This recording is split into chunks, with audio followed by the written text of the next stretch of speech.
What is going on, diehards? Happy Monday. Welcome back to the Die Hard MMA podcast. I'm your host, as always, your boy behind the mic, your man making money, Clint over here. And boy, are we making money. We are flirting. We are still flirting with that 100 unit mark, everybody. I goofed in the PFL.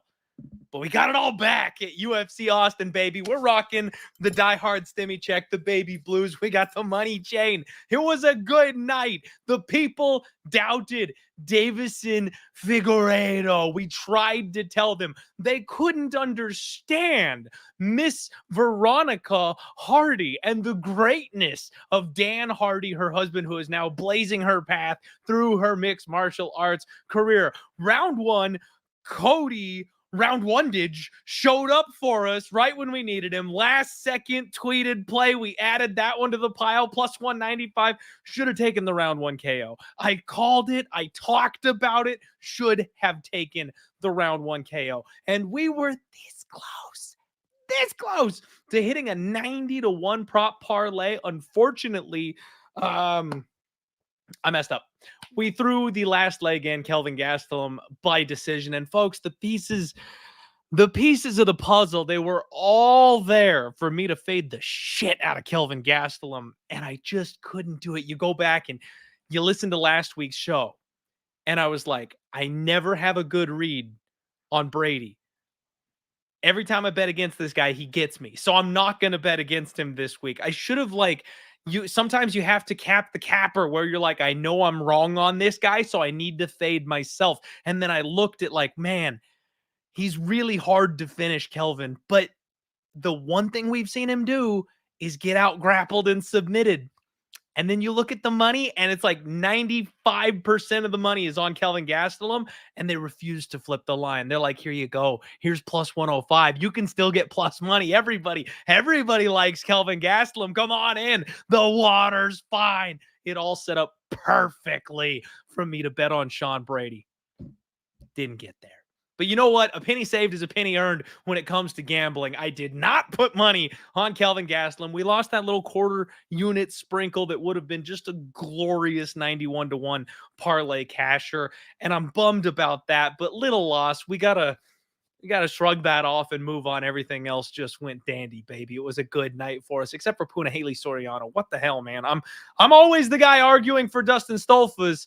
I came this close to making an argument for him this week and still thought it was a perfect matchup, especially coming off COVID and all that stuff. What a weird night.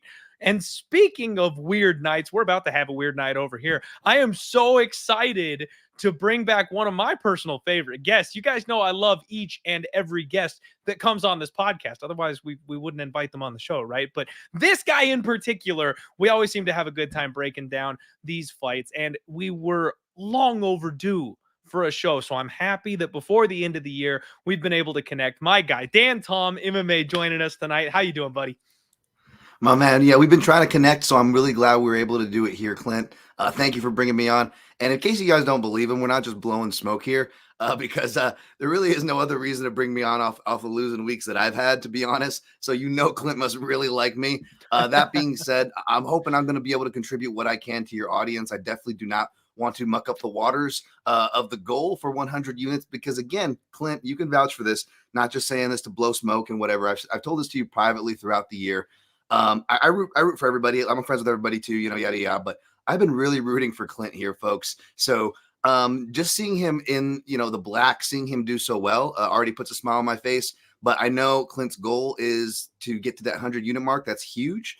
So Clint, I'm rooting for you, man. And whether it's fading or taking the weird analysis that I do provide that's correct that nobody cares about, I don't get credit for, and it doesn't matter anyways, like me screaming to the top of my lungs about Jason Perillo and Mackenzie Dern, what's everybody screaming about, or telling everybody about Kumite stoppages in Texas. And, even though I got reverse swept, the analysis was right there. So hopefully I can at least give you guys something today, and I'll do my best to contribute to the goal of the show. Definitely appreciate you, man. And I got to tell you, you hit the nail on the head. You and I have had this conversation in the DMs a couple of different times. But man, it's all about the analysis. It's all about the breakdown. The point of this show is to educate people and help you make informed decisions. So if you want to tail me, buckle in, baby. We're going on a wild roller coaster ride, and it's been that way for the last couple of years. But I want you to use the information that we provide. And Dan, you are second to none when it comes to breaking these fighters down. You've got a familiarity level and an experience level that a lot of other people that do this just simply don't have. So you bring your own unique style and flair, and that's what we love about you. So you just keep doing you. The ship will get right when it comes to the gambling stuff. It's all ups and downs and waves. You know that. So don't even sweat the small stuff, but the listeners will appreciate all the knowledge that you're bringing to the table for everybody. And that's the main goal here. So we'll do just fine, man. Sorry to hear you coming off the reverse sweep. Those are never fun to deal with. No, not at all. I had like one for like the first half a decade of doing this, and then this last year alone, I think I'm up to 4, at least 3. I'm just gonna say 4, and it's been at brutal times too because I'm getting really close to getting into the black, and then boom, back down to the dominoes. So I'd rather just stay like a big loser than have that tease. There's something a little worse about the tease, but that's also what we play for, Clint. We like playing these big odds. I like playing underdogs, plus numbers. Me and you both definitely align there. And you often get teased when you don't get hit these things. So we're also used to it. Yeah, for sure. Basically, if you're playing this game when it comes to MMA specifically, sports bettors in general are masochists, but MMA sports bettors maybe even a little bit more so. But man, yes. We're going to have a good time tonight. We're going to break these damn cards down. I'm excited. This is supposed to be, I believe this is supposed to be UFC Singapore, was it not? And they're moving it over to the Apex this week randomly for some reason. Is that accurate? It's supposed to be a China card, Shanghai, I believe. Shanghai. Yes. I got chased with a butcher knife in Shanghai like over 20 years ago. Fun times. But yeah, it's not there. It's in Vegas. It's in my backyard. Hopefully I won't be chased with any knives this Saturday. And hopefully we'll be chopping up some talk here to produce some winning plays. But yeah, it was supposed to be in China, Clint. Okay. All right. So I'm not crazy there. It was supposed to be in China. Hopefully nobody's getting chased with a knife in Vegas because that's probably, somebody cracked out on the side of the road. That would be terrifying. Let's get the ball rolling here, everybody. Just so you know, this is Pub Sports Radio, and we bring live free betting content to you daily. We cover every single sport under the sun. Shout out my guy, Mushroom MMA, in the chat. You're very, very excited, my guy, about Philly. Congratulations on Brady getting it done. I didn't bet against him this time. Look at me go, not fading the Philly boys. I got that built-in bias over there. Mushroom likes to give me shit for. But if you guys have not been here to Pub Sports Radio, make sure you subscribe. If you want to jump in the chat and interact with us about the show, we'll bring the comments up. Consider becoming a member here. And if nothing else, just hit the like button for me. Do me that much at least. Let's go. First fight of the night. We got Rayanne Santos taking on Talita Alencar. And both of these women, Dan, are new to the UFC. I've said it a couple times recently. It's rare we get the UFC double debut, right? Like usually it's a prospect and it's someone who's falling off a cliff, or you went 0-1 in your first fight. Then they're bringing this Dana White's Contender Series fighter up. It's weird that you've got two women that both could be potentially labeled prospect, and they're like, here you go, guys, have fun. Like, let's see who's legit, right? It's a very, very odd move by the UFC, in my opinion. Now, Rayanne Santos, she's going to be the younger fighter here in this spot. 28 years old, 14-6. Not a great record. It's like boxing. You want to see people with these nice, shiny 6-0 type records and stuff like that. But that's not always the case. She seems to be a little bit of a late bloomer, but she's on a hell of a run, man. One blip. She's 1-7 in her last 8, and that one loss is over Denise Gomes. And Denise Gomes, we know, is already hanging out here in the UFC. She just lost to Angie Hill, but she's had a couple of big, knockout wins and stuff like that. She went the distance with Gomes. So that tells you a little bit of something about this chick's ability to absorb damage and punishment. That was on Dana White's Contender Series. Since then, she's rattled off 3 wins in a row. One, the most recent one, including a decision over my girl and Twitter MMA hero, Jillian DeCourcy from Invicta FC. Big fan of Jillian. She's a lot of fun. Give her a follow on Twitter if you haven't. But that win over Jillian, she put a full, complete fight together. You could see the complete evolution of this girl, Rayanne Santos, in that fight. She struck well. She managed the distance well. She had good footwork. When this fight got into the grappling realm, she found her way to top position. She seemed very physically strong. She's got a nuclear missile of a left hand, man. Her check left hook comes around fast, and she busted my girl Jillian up with it with just like 2 or 3 punches. And then by the second round, she was like bleeding all over the place. This girl hits hard, Dan. Now, her opponent, this is where things get interesting. Alencar is just 4-0-1. You heard that right. She's coming off a draw on Dana White's Contender Series. Undefeated 4-0, but that's because she's transitioning over from grappling. This girl is a slick, high-level BJJ black belt, and she's going from MMA she's going from BJJ to MMA. It's a tough transition. Not everybody can do it well. And even though she's an absolute stud on the ground, this is one of those spots where I am inherently biased, Dan, because I don't think you should be making your UFC debut with just 4 fights. Unless, Alex Pereira, right? Like multi-time glory kickboxing champion, blah, blah. You could maybe make that argument for this girl, but not quite, in my opinion. You look back at some of her grappling matches, and she's got a lot of losses in her grappling career, too. It's not like she was some, like, a home run, smash it out of the park type of prospect. She's a little bit older. Her striking leaves a lot to be desired. And she's coming in here off of a draw in which she spent everything she had to get this fight to the ground against Stephanie Lucendo. And, I mean, almost got her. To be fair, almost got her in the first round. Didn't. And then played defense the entire rest of the fight. She was she was backpedaling for 10 straight minutes. She got the backpack and she was trying to work from there, but didn't have any gas left in the tank, couldn't find a finish, got reversed, got beaten up, got paced. You know what I mean? Like she does not appear to have 15 minutes of MMA cardio, in my opinion. I kind of feel like Alcantar is round 1 sub or bust. I mean, to be fair, maybe if she gets you to the ground in round 2, she probably could find a finish in that spot also. But I think the youth, I think the strength, I think the well-roundedness, and frankly, the MMA experience, they all go to the younger fighter in Rayanne dos Santos. I like Rayanne dos Santos in this spot. It's hard to convince people that betting on unknown debutantes in MMA is a good bet to make. Add on top of it that it's unknown debutantes in women's MMA, and it's a tough sell to make, Dan. But I really think that if she's able to just survive getting tapped in the first round of this fight, Dos Santos should beat the brakes off Alencar for the rest of the fight. She's minus 155, minus 165, and I'll be honest with you, I'm considering laying the chalk here to start the night out, Dan. What do you make of this fight? I mean, it is still in playable range. It only opened, I believe, minus 120 on the Rayanne side. Perhaps the same trepidation you mentioned that I definitely would have. I definitely get scared away from these lower sample sized cards. Good thing Clint's getting me on this show, folks, because I'm so bad that I don't even cover a lot of these fights, end up covering them that well on my show or looking at my grading the winners notes, which is what I'll do when at least one of the fighters in this case, like Clint mentioned, fight on the Contender Series. If you're curious my thoughts, just type in their name in Google and type in grading the winners, and you'll see, a letter grade and a brief summary. It's not super long, but you'll get just kind of some basic thoughts on these Contender Series fighters. And for me, it was, I didn't go back to rewatch the fight, but it wasn't just the one thing in round 1. What I noted was it was multiple dominant positions she wasn't able to finish from, which was a bad look. And yeah, I mean, you just look at the topology. There's a lot of red there in the grappling. So you mix that in, and I think, maybe if you're looking to maybe get degenerate and not lay the money line, maybe just look to sprinkle rounds 2 and 3 for Alencar, because maybe we'll talk about this in another matchup where, again, I always say, doesn't mean I always pick this way, right? For better or worse, but I always say, and I always generally like to lean toward the more superior submission grappler in the smaller cage. It's not there's no hard and fast rules in this game, folks. It's definitely not one for me, but it's a pretty good one to kind of start from a handicapping perspective, right? And perhaps we'll talk about this later on the main card.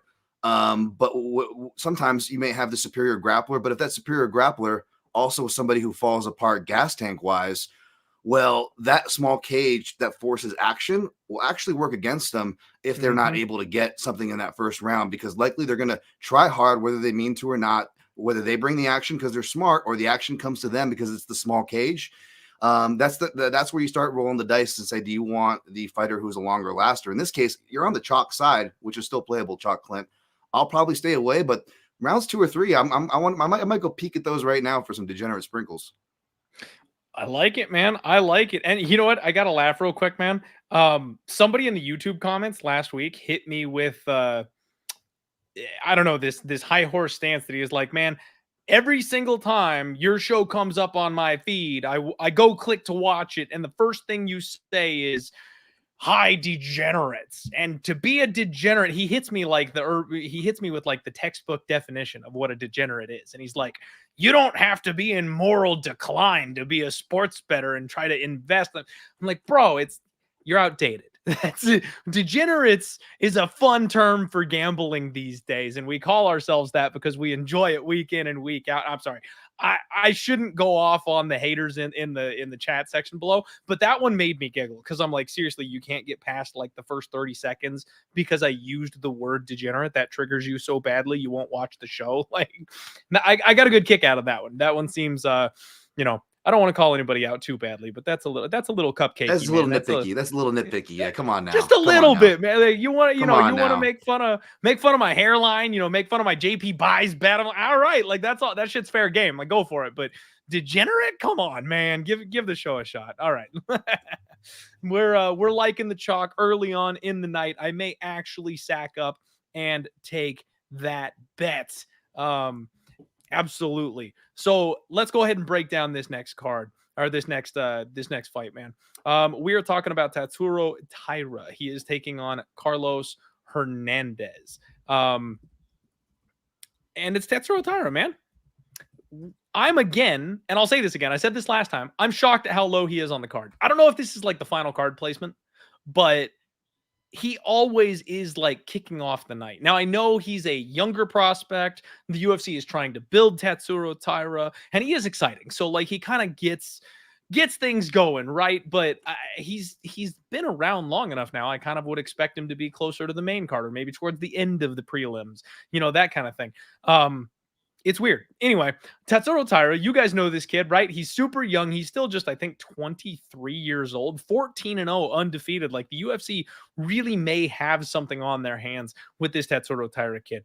And his last fight against Edgar Chairez, man, Dan, I got to tell you, I beat my chest about these young prospects. And I go, look, you will always find a fade. No matter how good they look, no matter how crisp and how clean, no matter how good their technique is, these are kids. When I was 23 years old, I was blowing every penny I had in Vegas. Like, they make bad choices still at 22, 23 years old, right? Like, so even if they are good, even if they're destined for glory, even if he's one day going to hold a belt, Tatsuro Taira at 23 years old, he can still be had. And I thought it was last time. I thought there was a chance it was last time. He gets nuked by Edgar Chairez in the first round of their fight. Dropped on his ass. And I went, oh, here it is. Everybody's going to lose their parlays on this one. Man, I really thought it was over. I thought it was over and done with. Dan's going to excuse himself for just a minute, folks, just so you know. He's coming right back. Technical difficulty. Sorry about that. I'm going to keep on rolling and keep us hot here, and he'll be back to do his side of the breakdown. So I really thought Tatsuro Taira was going to hit that, oh, shit, he got exposed moment against Edgar Chairez. But you know what Edgar did? Edgar had the one up. He has this kid hurt. He's got him right where he wants him. And he jumps guillotine. Of course. We just talked all week about Cody Brundage. Edgar Chairez pulls a Brundage and jumps Gilly.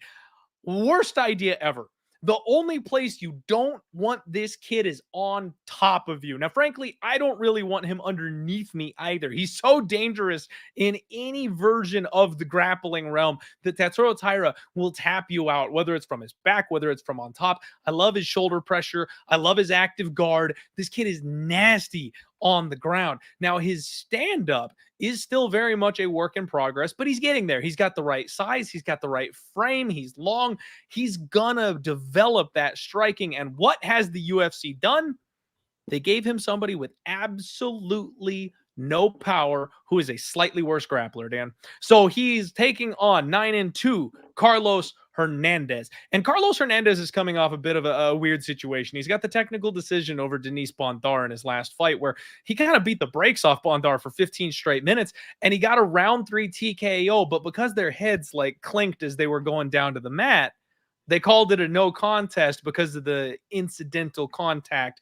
Not a no contest. They went to a technical decision. He still won the fight, but they took away his TKO victory there, which he was really excited about because, Dan, he doesn't have a single TKO victory on his record. I love this guy. I really do. Carlos Hernandez has become a fighter that I thought very little of, and he's really turned my opinion about him around. But he's got pillow fists. He is all about feinting and setting up angles and ducking, and he's got good boxing, but he can't hurt a fly. Like, he has no power to speak of in his entire professional career. 0 KO wins. He is okay on the ground, but I think his submissions, his 4 sub wins, they're mostly predicated on gassing his opponents, tiring out the person who he's fighting. Once he's got you worn down, he'll snatch a neck. That's kind of his whole thing. But if you cannot get the gas out, he's not going to get the finish either. So that's where I think this is just a home run spot. I've got Tatsuro Taira in a parlay. He's chalky as all hell. I don't like doing that, but it is what it is. He's supposed to win this fight. This is supposed to be a fight in China. The UFC has thrown this guy who just lost to another grappling specialist in Allan Nascimento via rear naked choke, which is one of the best positions in Tatsuro Taira's arsenal. They know exactly what they're doing here, Dan. Now, they're not fixing fights, but you can see the framework of the setup. And Tatsuro Taira is supposed to win this one. They don't always win when they're supposed to win, but I think he gets this one done. That 15 minutes and going through hell in his last fight, getting rocked and coming back from it, those are the types of fights that's going to turn these boy MMA fighters into men MMA fighters. And I think that experience is, we're going to see a new evolution of Tatsuro Taira. And I think he taps this guy out, man. Sorry for the first 2 fights I feel very passionate about. And I dove in deep on these first couple just to say the favorites are going to win. What do you think, Dan? What are you doing? No, I was going to say we balance each other out well because we know this, Clint, but for the audience that are unaware of both our styles, that Clint will dive in, head first and down deep into the trenches. Whereas I kind of just really start with the chalky stuff up top, right? So I'll probably have much more southpaw numbers and stuff like that for you guys later on in the show. My takes will be a little shorter for these ones, and I'll definitely give the caveat, as I always do with my analysis, for what I was able to run the comb through and what I was able to not. And this is one where I'll be definitely going off of memory because I'm a little more familiar with these guys. Granted, excellent grappling analysis. I had Clint in my ear there for that first part, and then he knocked it out of the park with the rest. Carlos Hernandez is a guy that has surprised me. For one, I've always confused him with like Carlos Candelario and all these other guys that kind of came in around the same time. But I'm like, they really okay, did load us up with like 3 or 4 Carloses all at once, didn't they? Yeah, it was kind of like when we got all the Jimmy Flicks and the Bryce Mitchells and the Trevor Peaks, all the like we had the Southern infusion all of a sudden. I'm like, which Southern dude is which one now? But no, it's all fun and games, of course. And this guy is a Team Valley Flow product. And I almost wonder, Clint, you kind of get and I don't mean it disrespectfully. If anything, I more relate to that as far as being like the in-room, training partner punching bag. But you see the training partners of some of these guys and you wonder, I bet you they're really great training partners, but for whatever reason, it's just not cutting out. They're not really showing that UFC level, so to speak, which is a tricky word, I know, but you know what I mean there.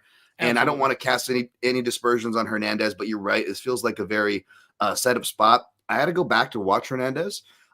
If it's where he chooses to fight from, but whether he chooses to fight from there or not, my memory is that he can spend a decent amount of time on the back foot if put there and with his back to the cage as well, especially if, he doesn't have initiative. And if that is the case, you're in the small cage, you're going to be, say what you will about Taira's developing striking. Maybe he fights a good counter striker. We'll see something.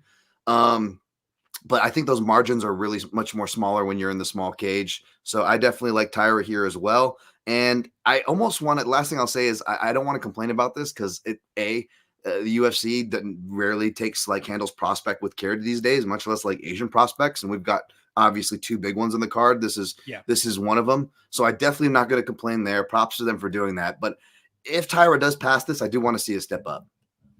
I hear you, man. I hear you. It's just so tough. Like you look at like Raul Rosas Jr. He's calling for like a ranked opponent. I'm like, buddy, you're 19. Like that would be impressive as hell, but it's just not going to happen. That man to boy strength transition, like you got to give it time. I know you feel like you're on top of the world, but when you get nuked by like a top tier fighter in your division, you'll learn real quick you might need a couple years worth of seasoning. And that's where I'm at with Tatsuro Taira, man. Like, I worry what happens when he runs into a real nasty striker that's got a good, takedown defense game. That's not what he's got here. He's got a decent striker with no power who we just saw get bullied to the cage and grounded and tapped in the first.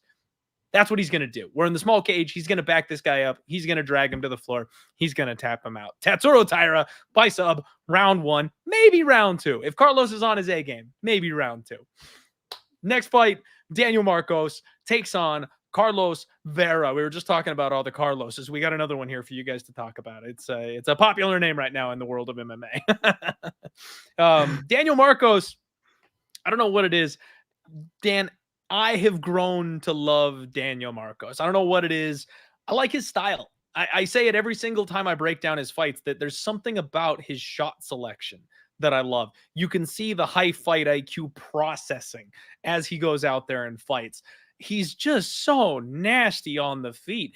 And even though I feel like they robbed my boy Davy Grant the last time when they fought, decision went the wrong way, in my opinion, 1000%. But he proved that he belonged. And he proved that he belonged in that, gatekeeper near upper, realm of the weight class. So I'm okay with him being in that kind of a ballpark. I'm okay thinking of him in that kind of a light. And I think his power is something that people are maybe sleeping a little bit on, because he's fought a couple of tough cookies in his last couple fights. He hasn't quite been able to find that highlight reel finish the way he's wanted to. But who highlight reel finishes Davy Grant? Nobody. That's who. But he's 15-0. He's 30 years old. He had back-to-back canceled fights, and now he's getting this opportunity in here. Carlos Vera, 36 years old, 11-3, lost to Brad Katona on The Ultimate Fighter 31. I mean, I don't know what he's doing here, Dan. Like, the UFC is bringing in this 36-year-old dude that failed on The Ultimate Fighter. Brad Katona, somebody they didn't think enough of to sign the first time around. He had to win a freaking show sweepstakes to get back into the UFC. I'm sorry, but I think Vera's going to be kind of a throwaway piece. You know what I mean? He gets super wild, big explosive kicks, almost like knocks himself off balance, trying to like swing for the fences. I think Marcos is going to knock this guy's head off. He could get clipped. Don't get me wrong. It's fighting. It's MMA. You could always slip up and be the one who, ducks and dodges instead of diving. And that could happen here. Vera could clink him, but I just don't see that happening. He's fought a really bad level of competition. And the one time he fought somebody that was near UFC level in Brad Katona, we saw what happened. He got absolutely worked. So I like Marcos. I think he's a solid parlay piece again this week. And honestly, I think he probably gets that highlight reel finish. I think he knocks this guy out. Yeah, I was going to say, is this guy, did this guy used to babysit Chito Vera or something? The 36-year-old prospect here. No. Are we getting another like Diaz brother, alum, like Martin Cano or Sano, sorry. Is it one of those? But no, this guy actually looks like he's set up at the other side of the United States over in Virginia with Ryan Hall over at 50-50. He's got some guillotines and stuff, some sneaky stuff in his, wins in his arsenal, but probably more of an opportunistic fighter. I haven't really got a chance to comb too much into this, but the odds are also leaving very little to the imagination. And I also do agree with you on that little tidbit as far as Daniel Marcos. I like the body work, but even me, I didn't think he did enough to win against Davy Grant. I was biased, I bet, and probably mushed the Davy Grant side, but I was with you there. This seems pretty straightforward. But then again, I again, caveat, folks, I didn't look too deeply into Vera. It's very, very, very new for me. And I don't watch The Ultimate Fighter as far as his one UFC credential there. That is one thing I'm bad about watching. I do cover Contender Series, but not Ultimate Fighter. Dan, the problem with that is that the ESPN Plus has got to get their shit together. They pulled that season of The Ultimate Fighter. I can't find it. It was the Conor McGregor season. So that one should be like front and center. Hey, boys, like McGregor, come get your money. Like, and you can't find it. I can't access it on ESPN Plus, even though I pay for the damn membership. I still can't find access to all the fights that have been on the platform before. Oh, you know what, though? I pay for Fight Pass. Why? So I can research for this damn show. Is it on Fight Pass? No, it hits you with an error when you look for the McGregor season of The Ultimate Fighter. So it lists it on not one, but both platforms, and it is available on neither. So good luck finding that piece of content where Brad Katona whoops this guy's ass. I had to go back to some stuff a little bit prior to that. But again, he just, man, it seems easy. He hit that age. At 36, you're not adding new wrinkles. You're kind of the guy that you're going to be. So even though I looked at some old regional type footage, I still kind of think that's probably the guy we can expect to come in here. Marcos is a minus 500 favorite. I think we can move on from that. He should get the win here, and I think that's kind of what it's being set up for. Next fight on the docket, everybody, is Stephanie Egger taking on Luana Santos. And Dan, I'm excited for this one. I don't know what it is. These grungy, mangy, disgusting fights that everybody looks at and goes, no, take it away. Those are the ones I love. Those are the ones that I'm like, ooh, I can find something here. It's everyone is looking at the main event. Everyone knows what they're going to do with the main event. They've got the angle on it. They've looked up all the recent fights, and that people aren't paying attention to these ones. Stephanie Egger, oh, that girl's a bum, man. Get her out of here. They don't even bother. I bothered, Dan. I love this fight. So Stephanie Egger is the queen of recency bias in MMA, Dan. The market does not know what to do with Stephanie Egger. And I have I've gone over this time and time again, because it's a real problem for people. They see what she does in one fight, and then they immediately jump ship the next one. She swings from being like a gigantic favorite to being a gigantic dog every other fight. Let me illustrate this point here for you. She comes in here. The last line that I can find is Tracy Cortez. She's a plus 225 underdog. Her next fight, she's an underdog to Shannon Yong, who's been since cut from the UFC. Plus 130, small underdog, right? Jessica Rose Clark, she's a plus 200 dog to the worst fighter in the organization. Then she is a pick'em against Mayra Bueno Silva, someone who's headed for the title. Then she's a favorite over Eileen Perez. She gets bet all the way up to being a minus 250 closer and loses that fight to Perez. She is then a minus 200 favorite to Irina Alekseeva, who is Russian Ronda, and bet up to over a 3-1 favorite in that spot and gets knee barred. So Dan, when she's an underdog, she shocks the world. When everyone is on her and she is guaranteed to win that fight, she has no opportunity to win it ever and is guaranteed to lose. What do we see this week? She's a plus 155 dog to Luana Santos. The market, again, just struggling to figure out where she is. Stephanie Egger is 35 years old. Judo hips and arm bars, baby. That's the only thing you need to know about Stephanie Egger. She's really good at those two things, but she's been life and death her last couple of fights. It seems like whoever's got the jiu-jitsu wins her fights. She forces them to the ground, and whoever finds the arm first wins. That just seems to be kind of how things go here. She actually has pretty solid defensive striking, man. Good pull counters, moves backwards, walks these chicks into big power shots, and actually, she was doing really well against Irina Alekseeva.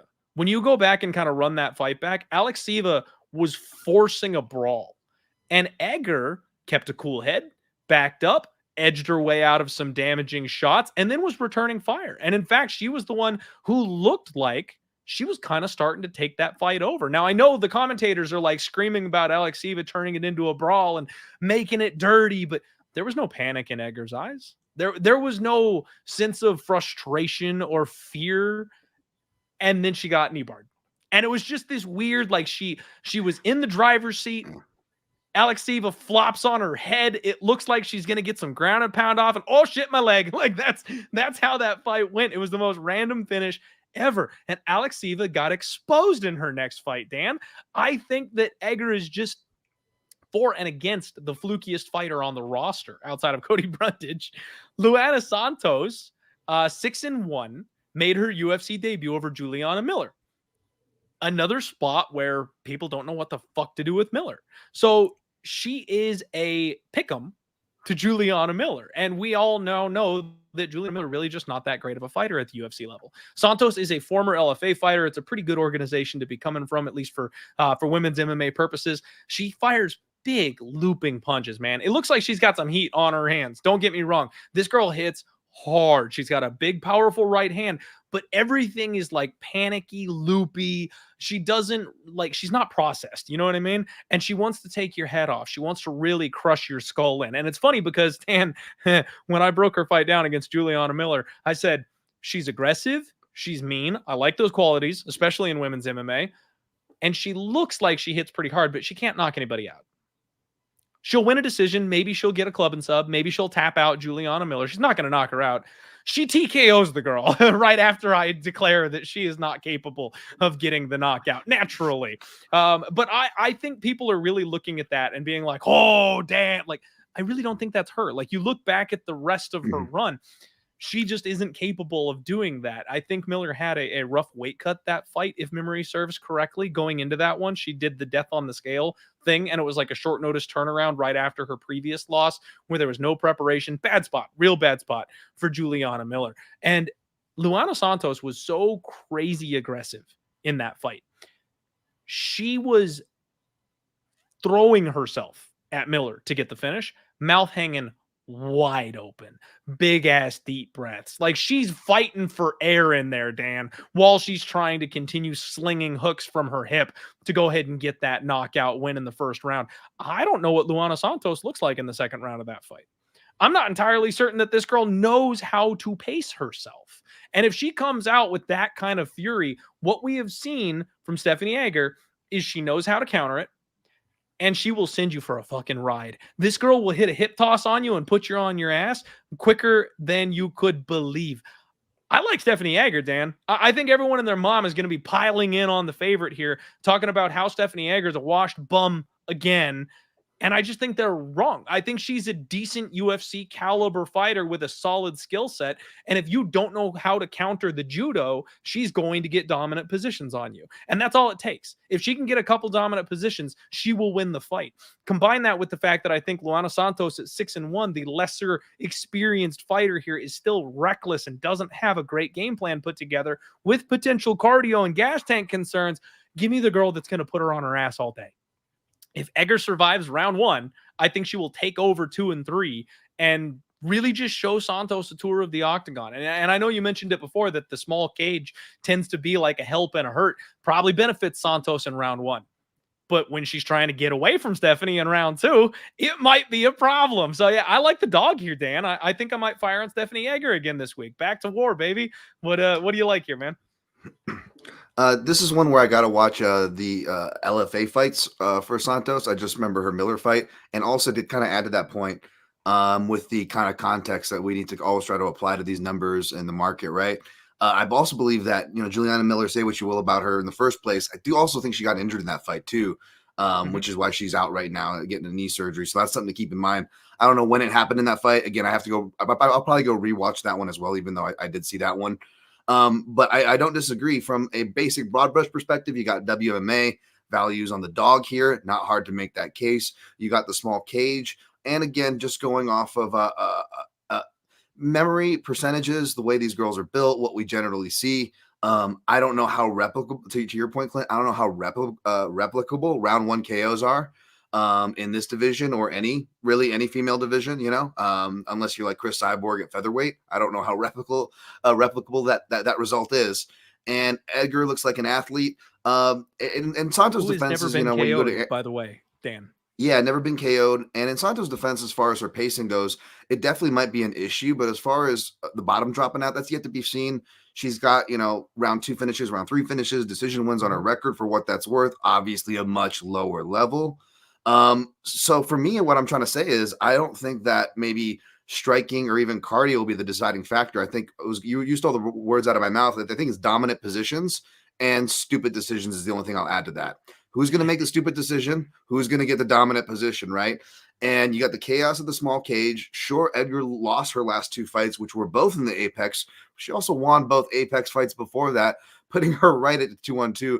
2-2. Not that those woo-woo stats should be deciding anything for you, but for what that's worth, that's where she stands. So yeah, if you're going to flip a coin as far as that broad analysis goes, plus what you actually did the work on, I think you make a good case for the dog here.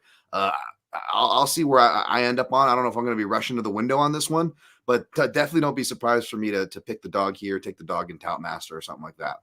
Sounds good, man. I'm not rushing to the window yet either, by the way. So for those of you who want to know, Egger is currently like a plus 155 underdog, minus 180 the line here on the favorite. And I'm sitting tight. I'm just going to be patient here on this one because I do Mhm. not know where this line is going to go. If you guys recall last week, I told you a little something about Miss Veronica Hardy, and I jumped in at minus 105, Dan. I said, you know what? I think this line is going to flip. I think the early money is right. I would personally myself line her a favorite. She's going to end up being minus 125, minus 130 by fight time. I was dead wrong. That line chugged the opposite direction. And if I had just trusted my balls, Dan, I could have doubled down and gotten a plus 170 on fight night on Veronica Hardy and just thrown the double deuces up in front of the market and taken the whole bag home with me. I had the cojones to put a 2-unit bet on it. I didn't have the extra cojones to get that extra value in because I didn't want to start my night off 3 units in the hole if I happened to be wrong. So, Right. Yeah, sure. This week, I'm going to take that lesson to heart and I'm going to see what happens here. If this line dips down just even a little bit, if it looks like it's headed towards, actually, and looking at my numbers here, it looks like at some spots it is starting to dip. So I probably just need to move, Dan. I probably need to take that 155 while it's still available. It does look like it's down to 150 and 145 in some spots. So never mind. I'm not waiting. I'm going to bet it. I'm going to move. I'm going to take Miss Stephanie Egger here on Saturday. Next up, we got another fight for you, everybody. 90 people watching live. Let's go. Thank you all so much for being here on the Die Hard MMA podcast. Steve Garcia takes on Melquizael Costa, and both these men were here last week, and both of them hit the like button. Dan, this is a rebooked fight. These guys, we broke it down last week. We all talked about it. They canceled it at the last second. It's really weird. Now this is a rebooked fight at 155 pounds. Which actually is significant in my opinion. So they had this one booked and ready to go, and Steve Garcia was gonna die. Like we all talked about it. He was a smaller underdog in this spot. Of course, as is usual, the one side that is exposed, this one feels like the Vegas made a call spot. Like, why did they randomly pull the fight? And then they'll rebook it next week. And, let's just move that line a little bit. So now Melquizael is a little bit bigger of a favorite than he was when they pulled the fight, those dirty bastards. I still think he deserves to be the favorite. Steve Garcia, he's a pressure cooker, comes forward, tries to take people's heads off. He's got nasty, nasty destructive power, man. 4-inch reach advantage, but the chin. He gets dropped by everybody. He wobbles and he doesn't go all the way out. But again, like I've said many, many times before talking about Garcia, that bill will come due. Eventually, he's not going to be able to recover. Eventually, someone's going to clip him and put him down, and that chin is just going to go. You can't rely on it the way he has against a questionable level of competition that's been wobbling him, forever. When he gets to these better guys, they're going to get him. And I think that's what Costa is. Shoot the box guy, 1-1 in the UFC so far. Short notice debut where he got tapped out. But again, short notice, can't hold that one too much against him. It was against Thiago. So, it is what it is. I think he's the much cleaner striker. I think he'll find Garcia in those transitional spots where Garcia is getting a little wild, getting a little aggressive offensively, and he'll be able to counter him or hit him with a spinning heel kick or some shit. But at 155, I actually think that benefits the chin of Steve Garcia. And that's where it kind of raises questions for me here. Because if you've got the guy who's throwing nuclear missiles in his hands and he's a little bit more durable, I don't think Costa has chin issues, but Garcia can knock anybody out. So I am less inclined to play this fight now that it's been shifted. My read is the same. I'm going to pick Costa to win, but that extra 10 pounds makes me question whether or not I want to stand in front of Steve Garcia, Dan. Yeah, it's funny. If you look at it, you would think maybe Melt Costa is the bigger fighter, used to fighting bigger fighters by, having some fights at 55, 45. And, if you look early in Steve Garcia's career, like that guy somehow made 135, which was insane. Like if you go back to like his Bellator fights, was just disgusting. I mean, he's a big cat. And to Clint's point and trepidation, I'm still going to, spoiler alert, I'm still picking Costa. I was picking him before this. I like his kicks at range. I think he's got, the better ground process. So all around game, just that punching range is going to be kind of tricky. But to Clint's point, I think that, he still cuts a lot of weight. Steve Garcia does for 145. So the upping in weight goes more in his favor and less, again, something we'll talk about with kickers. In the small cage, kickers have to be a lot more disciplined about their range. They've got a lot less, just like it's more of an advantage for grapplers, so to speak. Maybe a disadvantage for kickers, especially if you're you don't mind skirting the outside a bit. Not that Costa can't pressure, but he does have that kicking is where his advantage lies in the striking in this matchup. Then you also have the southpaw versus southpaw thing. Now, Costa is actually a switch stance fighter, lists himself switch, but he does fight a decent amount of southpaw. And Steve Garcia has actually fought a decent amount of southpaws too. Now he's got stoppage wins over southpaws like Chase Hooper, who doesn't really have too much striking. He is getting better. I don't want to discredit Chase. I know you've cashed some really nice TKO tickets on him, Clint. Definitely there's no Chase Hooper slander on the Die Hard MMA podcast. There we go. Yeah, no, so I'm not trying to be disrespectful, but I mean, it was against him and Charlie Ontiveros, who, back to speaking of chin, one of the few guys who had more of a questionable chin than Steve does, right? So he kind of, maybe acts accordingly, even though, again, that's another weird one because Ontiveros fought as high as middleweight, whereas Steve Garcia fought as low as bantamweight. So that was another really deceptive fight there. But that being said, I got to go with the evidence. I tend to go with the more technical fighters, more reliable process fighters. In this case, I would give that edge to Costa.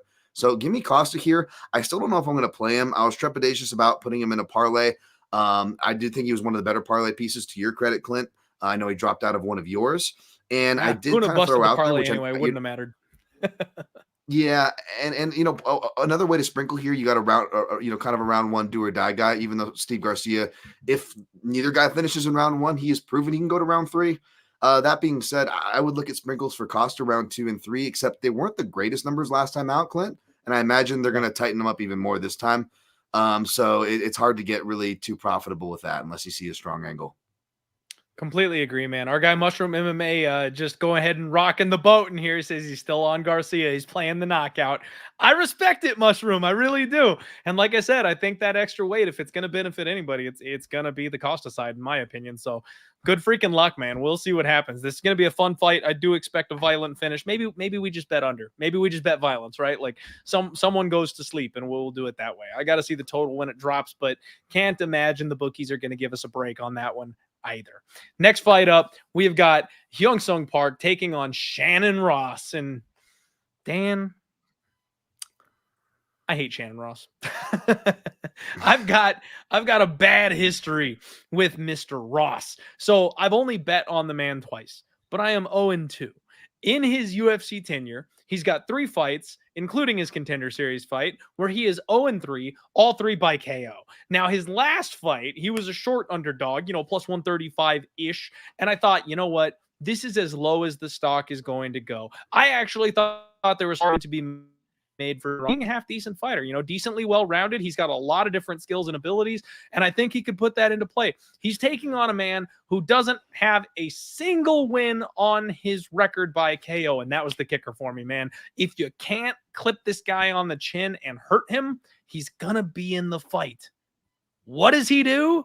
Gets starched on the first punch, gives this guy his first ever knockout loss. So I'm good and well 3 units in the hole, trying to make a case for Shannon Ross on 2 bets. I'm done. I can't do it. They're using him as cannon fodder, Dan. He's taking on another one of these guys from the road to UFC, right? Hyun Park, 8-0, 7 wins by finish, 3 of those knockouts. 4 of them sub. He's only been decision once. This guy is a finisher, and he's really aggressive, which Shannon Ross does everything he can to start a brawl in every single fight and just ends up dying the second they stand in the pocket and trading. This one sets up pretty well. I'll be honest with you, Dan. I don't trust Hyun Park as far as I can throw him. We've seen the fighters coming out of road to UFC.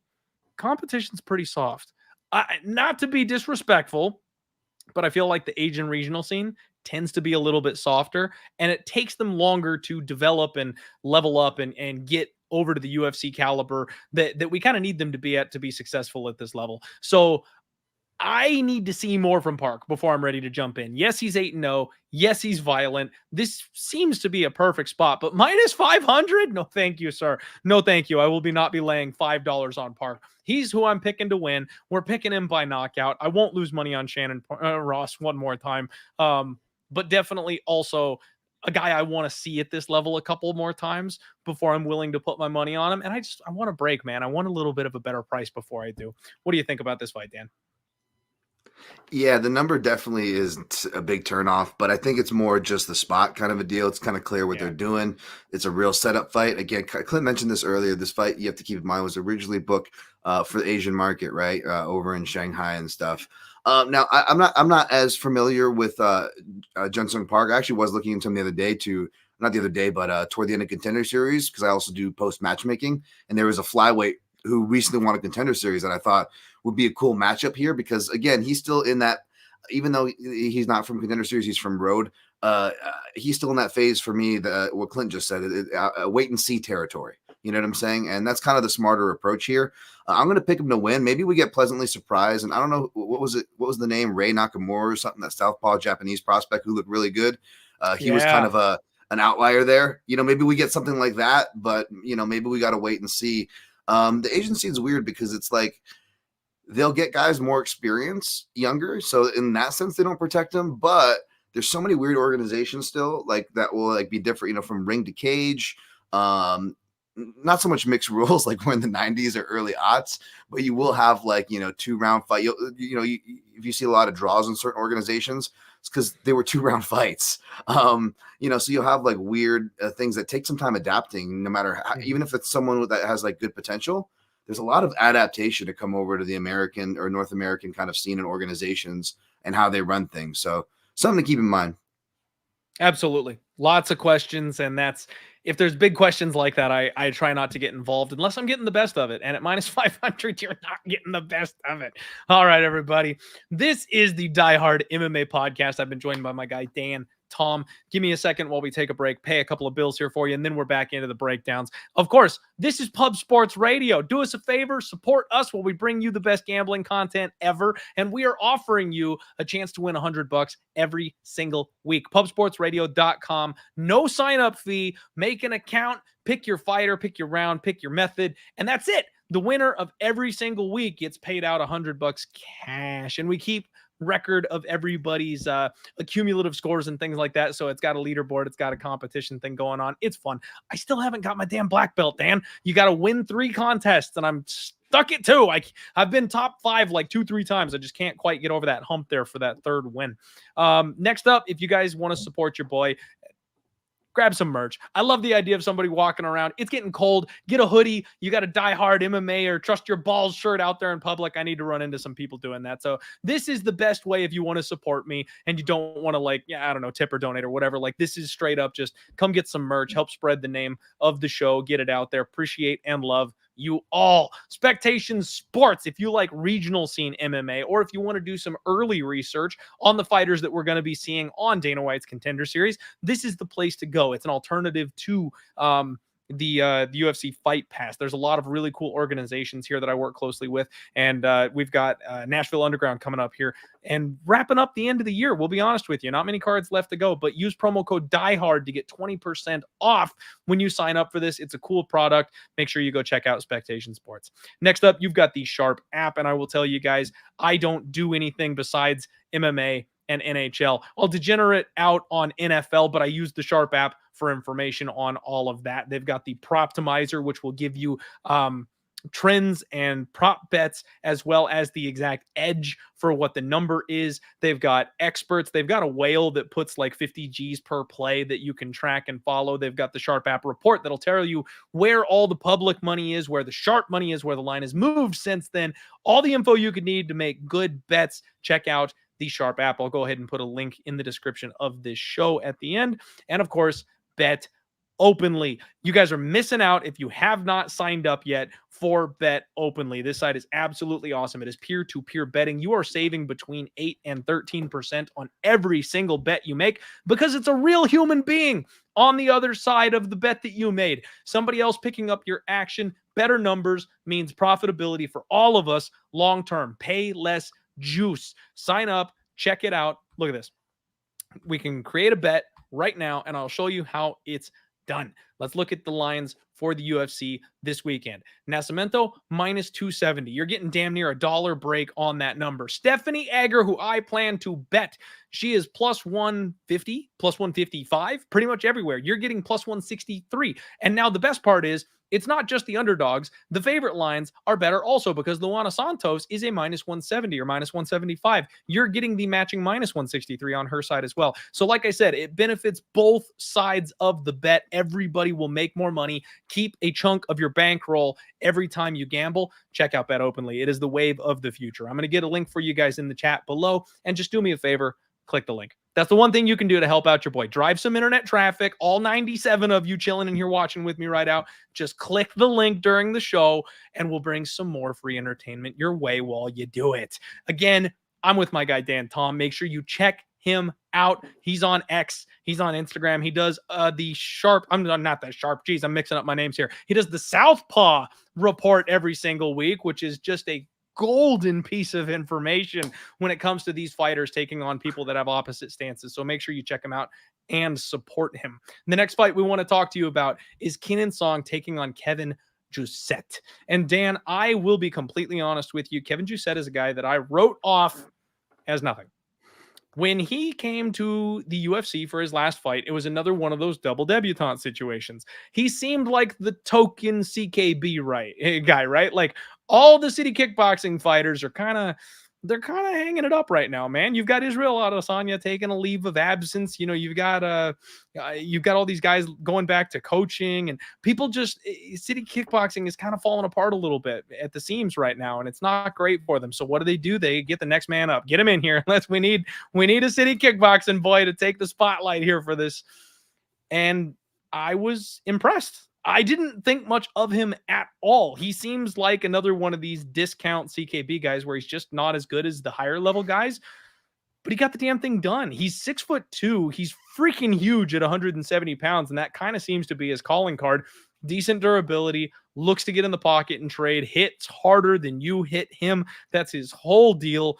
He's going to have a 2-inch height advantage, a 4-inch reach advantage here in this spot. I really like his 1-2 down the middle. He's got nasty elbows, transitions ranges very well. When he goes from like kicking on the outside to stepping into boxing range or clinching, he moves into elbows, I noticed really, really well. And he's taken on Kenan Song, who is 21-7. He pulled off a huge upset in his last fight against Rolando Bedoya.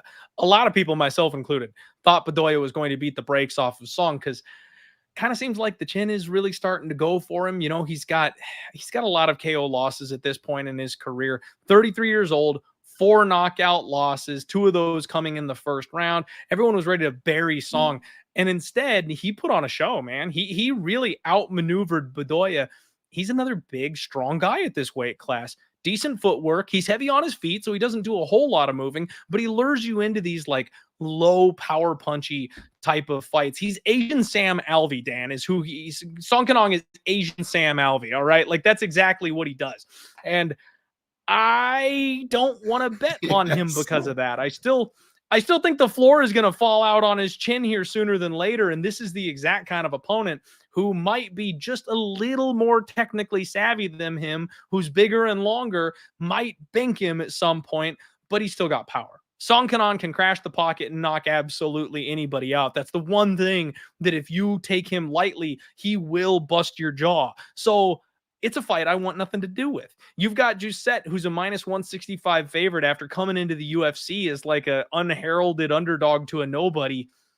And now he's a favorite over Song Kenan. I can't get around that, man. I'm not laying chalk on Jousset. I am going to pick him to win. If you flipped this line, obviously, I would be interested in Jousset as a dog over Kenan Song. But I'm not ready to bury Song at this price when it's a fight that was supposed to be in front of his home crowd, and he's one of the Chinese fighters on the Chinese fighter card. So I think I'm going to just let this one go. What do you make of this fight, Dan?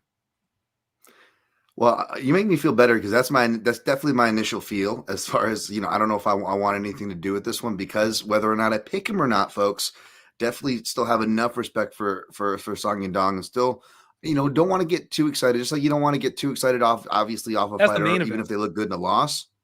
Kenan Song, not Song Yadong. Song. Kenan Song. Yeah. Sorry. Yeah. Too many songs, Kenan man. Song. Yes. Kenan Song.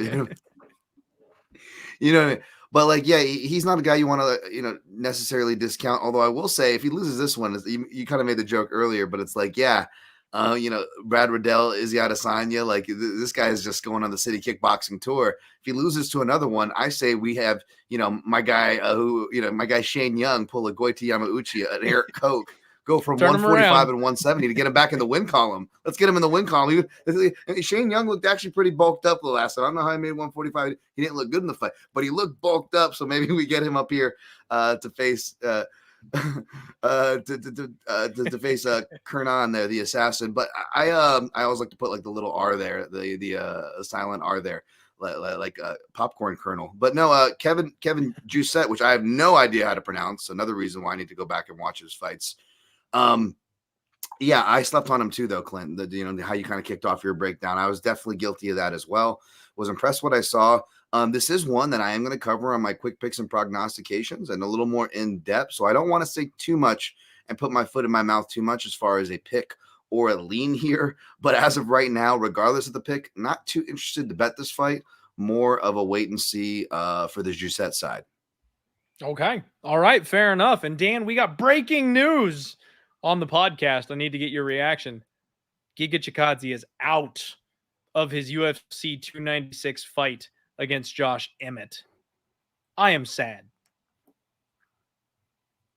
What do you make of it? Unfortunate. That's unfortunate. I mean, good for Emmett and his wrestle boxing tendencies of dipping the kicks there, but that's crappy for Chikadze, the card. I hope they can find a replacement. I really do. And you guys know me. I'm a Josh Emmett apologist. I think this guy, if given, he's one of those guys, Dan, that if he was given his moment in the sun during his prime, he might have held a belt. Like, he's freaking good. But they kept him on a long-ass win streak until somebody took him out instead of giving him the title opportunity. So he just never got there. Now he's old. Now he's a little busted. But you still just can never count the guy out. I actually hated that fight. From like a breakdown and betting perspective. Obviously, I wanted to watch it, but it felt like they were setting my guy Emmett up for a head kick.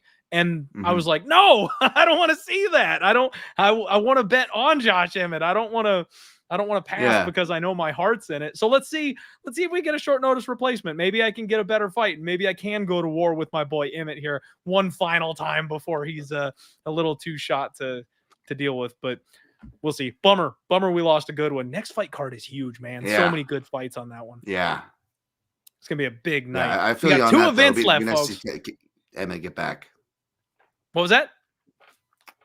I said it'd be nice to see Emmett get back on track. I feel you there, too. He doesn't get enough love, but yeah, I feel you. I want to see him go out on top. I really do, man. But all right, moving along. We still got a couple of awesome fights to talk about here, folks. Andre Muniz takes on the Iron Turtle, Jong Park. And I am so sketched out about this fight, Dan. I'm very nervous. About this fight.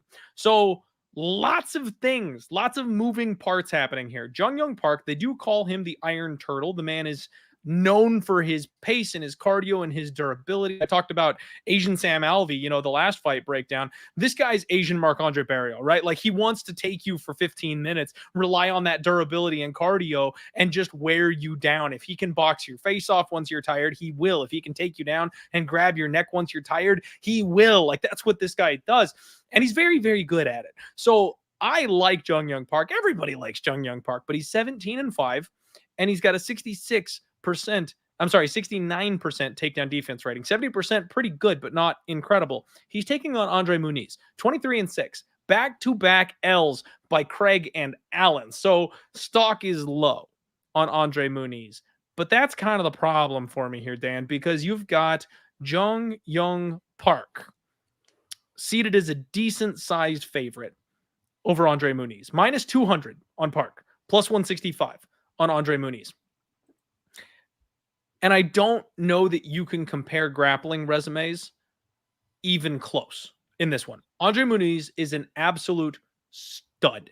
That he's one of these jiu-jitsu guys that transitioned over to MMA. He is a world-class grappler. So yes, he's a little older. He's 33. Yes, he's a little chinny. He's got 5 KO losses. And that's kind of been his Achilles heel. These guys who he can't control on the ground, Craig and Allan, perfect examples. Once he gets tired, he's fragile. Now, a guy like Uriah Hall, he was able to just ground repeatedly and was able to go ahead and grind out a decision win because he was never in any danger in that fight. But if you put up any kind of resistance, he's not going to be capable of doing that. Or he just snaps your damn arm off in round one. Eric Anders, Jacare Souza, Bartosz Fabinski, like All of these guys, he just wrecks in the first round. The floor is lava. Like the second you get down there, you are tapping. That's how good he is. Jung Young Park really relies on tiring people out, which that's kind of what we're talking about here, right? Like Muniz, if he gets extended, is going to be in trouble. But Park really likes to grapple. He likes to look for those submissions. He's riding a three fight rear naked choke streak. That was hard to say. He's got 3 RNCs in a row, and they're throwing him a grappler. And he's a 2-1 favorite. The alarm bells are going off, Dan. I'm like, I want to fade Muniz because he's older and I've seen him lose his last couple of fights. But damn, what would you line Brendan Allen versus Jung Young Park? What would you line Paul Craig versus Jung Young Park? Like, he's probably not a decent sized favorite over those guys either, is he? So I think this is a recency bias spot where everybody's kind of looking to step on the neck of the guy who just lost.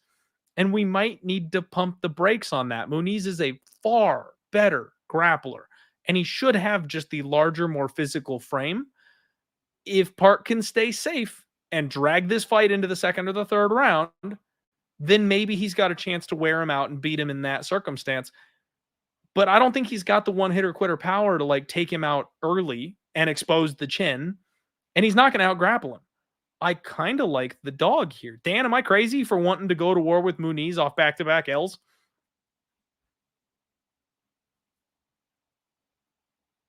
Sorry about that. It came in clear in the last part, but off the back-to-back L's, basically, I agree with you on the recency bias. I think you really kind of nailed it there, and that's what's scaring me off right here, Clint. To full disclosure, me and Clint, we share threads for prop squad picks and stuff for action. And I was, I try to get on, if I see something early, which I'm not an early kind of guy, I will try to, call dibs on it just to not have to stress about, trying to hunt a pick down or whatnot. And part of me was like, okay, I need dibs on Park 2 and 3. And unfortunately, the odds makers think that too, because not only is round 3 only like, at least one house I'm seeing, they're not posted up everywhere. And you also have to keep in mind, I always get the worst of the numbers. But for example, an online house I'm only seeing plus 500 for a round 3. That's garbage. I don't like going below plus 800, but generally I love plus 1,000, plus 1,200 and up for round 3s. And you can generally still get those depending on the type of fighter or matchup dynamic, even if you're betting the favorite. But both the dynamic and the chalky price tag, I think, is preventing that. Which is unfortunate because I'm a big Jung Young Park fan. I'm definitely leaning toward him to win this fight. We'll see if I end up that way. I'm still running through the comb. For example, going to do the little Southpaw stats for you guys. You guys are getting all those early things here. And Park is basically 2-0, perhaps 3-0, though. And I say perhaps 3-0 because Tafon Nchukwi lists himself as a switch stance fighter. And some fights he will fight religiously orthodox. Others he has fought religiously southpaw. So I got to refresh to see where he fought in that one. Obviously, wrestling was an edge more for Park there, so you're not really watching that for the submission dynamic of Tafon Nchukwi. But as far as the southpaws go, of course, Eric Anders was another one that always gets called close. But if you know criteria or if you just know fighting and striking and what counters are, you will know that fight was scored just fine. I know it was competitive. It was definitely competitive, but close and competitive, in my opinion, aren't necessarily the same thing every time. I actually try to. You can have a competitive fight and still lose. Yeah. And so he was competitive there, but again, a lot of the stuff wasn't landing like super clean. Park was landing a lot of counters as far as the southpaw look. And of course, the other southpaw that sample is John Phillips. Again, complete opposite fighter of Muniz. So I'm not sure how useful these stats will be. But that's one of the things that Clint shouted. I definitely want to bring those to his show for as far as that goes. But yeah, this is another dynamic I was talking about earlier with the first ladies fight, where you have the superior submission grappler on paper, but they've been known to fall apart, right? And I think that Muniz, it's a recency bias spot, like Clint said, that could really catch a lot of us speeding here if we're not careful. Plus, you have the fact this fight's being moved to the small cage, which means more travel for the Park side of this fight, less travel for the Muniz side, especially if he's not having to go to Asia. And of course, tactically, the smaller cage sides with Muniz. So even if it got bet down to air quotes playable chalk and you like the park side, I still don't know if I could go and justify that with the dynamic of this fight. I think this is more of a live betting spot. I'll let Clint weigh in on that more. He's much more better and keen that. I don't really have a great record with those, mainly because for whatever reason, every time I try, I get denied. It's the funniest thing in the world. Like, it took me 4 years to use a food app properly. I finally did it in 2023, folks. Maybe 2024 will be the year I finally, like, my house actually allows me to get a live bet in. That would be nice. But perhaps you look that way here, or you go pre-flop rounds 2 and 3 park if you like the park side.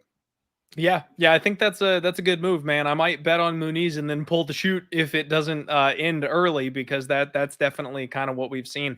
But I want to throw just a couple of like numbers at you guys so you've got an idea here. Now, this is why, folks, we do the Friday Undefeated post weigh-in show. You've got to see these fighters size up with each other. We've got to see them square up and actually see because the numbers, they lie. The UFC is not diligent about making sure they've got the right heights and reaches, etc. So these could be off. But based on what the numbers on the site say, Park is 5'10" with a 73-inch reach. Muniz is 6'1" with a 78-inch reach. He is 3 inches taller and has a 5-inch reach advantage per the numbers. Those are not insignificant things. That's a big size difference. You go back to the Eric Anders fight. He landed 3 takedowns on Jung Park. Now, granted, it was 3 for 24, so not great, and that like speaks to Jung Park's improving takedown defense. However, you look at Eric Anders' overall stats, he averages 1.5 takedowns every 15 minutes. So basically 1.5 takedown per fight for his entire UFC career. 24% accuracy, Dan. Just 24% accuracy. Even though he shot a lot of takedowns, he is not known for getting all of them. Muniz, on the other hand, in his UFC tenure, averages 2.97. So damn near 3 takedowns every single UFC fight, with a 40% accuracy. So he is far more aggressive going for those takedowns, and he gets them far more often than someone like Eric Anders. That's who my comp was here in this spot. So I think we're going to see a much more aggressive grappling approach from Muniz, and because of that size and strength difference, I would not be shocked if we see another Uriah Hall type fight where he's just able to ground this guy and be bigger than him and stay on top of him and smother minutes away. So yeah, I kind of like the dog. And then, like we mentioned, maybe you live bet. If you've got a spot where it looks like round 2, he's huffing and puffing a little bit, that first takedown in the second round doesn't come quite so easily, then you pull the shoot, take the live bet on the other side. So yeah, man, that's the way I'm looking for this one. I'm probably going to take the leap here. I'm probably going to take a stab on the live dog in this spot.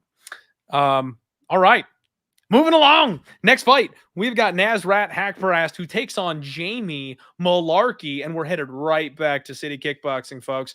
You guys know how I feel about Jamie Mullarkey. Dan, I've said it more times than I can count. He is discount Volkanovski. When mom says, hey, I want some Volkanovski, when you say, hey, mom, I want some Volkanovski, she goes, we got Volkanovski at home. They roll out this guy. That's exactly what he is. He does the classic City Kickboxing fighting, boxing heavy style for the most part, decent kicks mixed in, nice timing on his level changes. The City Kickboxing boys will force you to fight a full and complete MMA fight. I love that.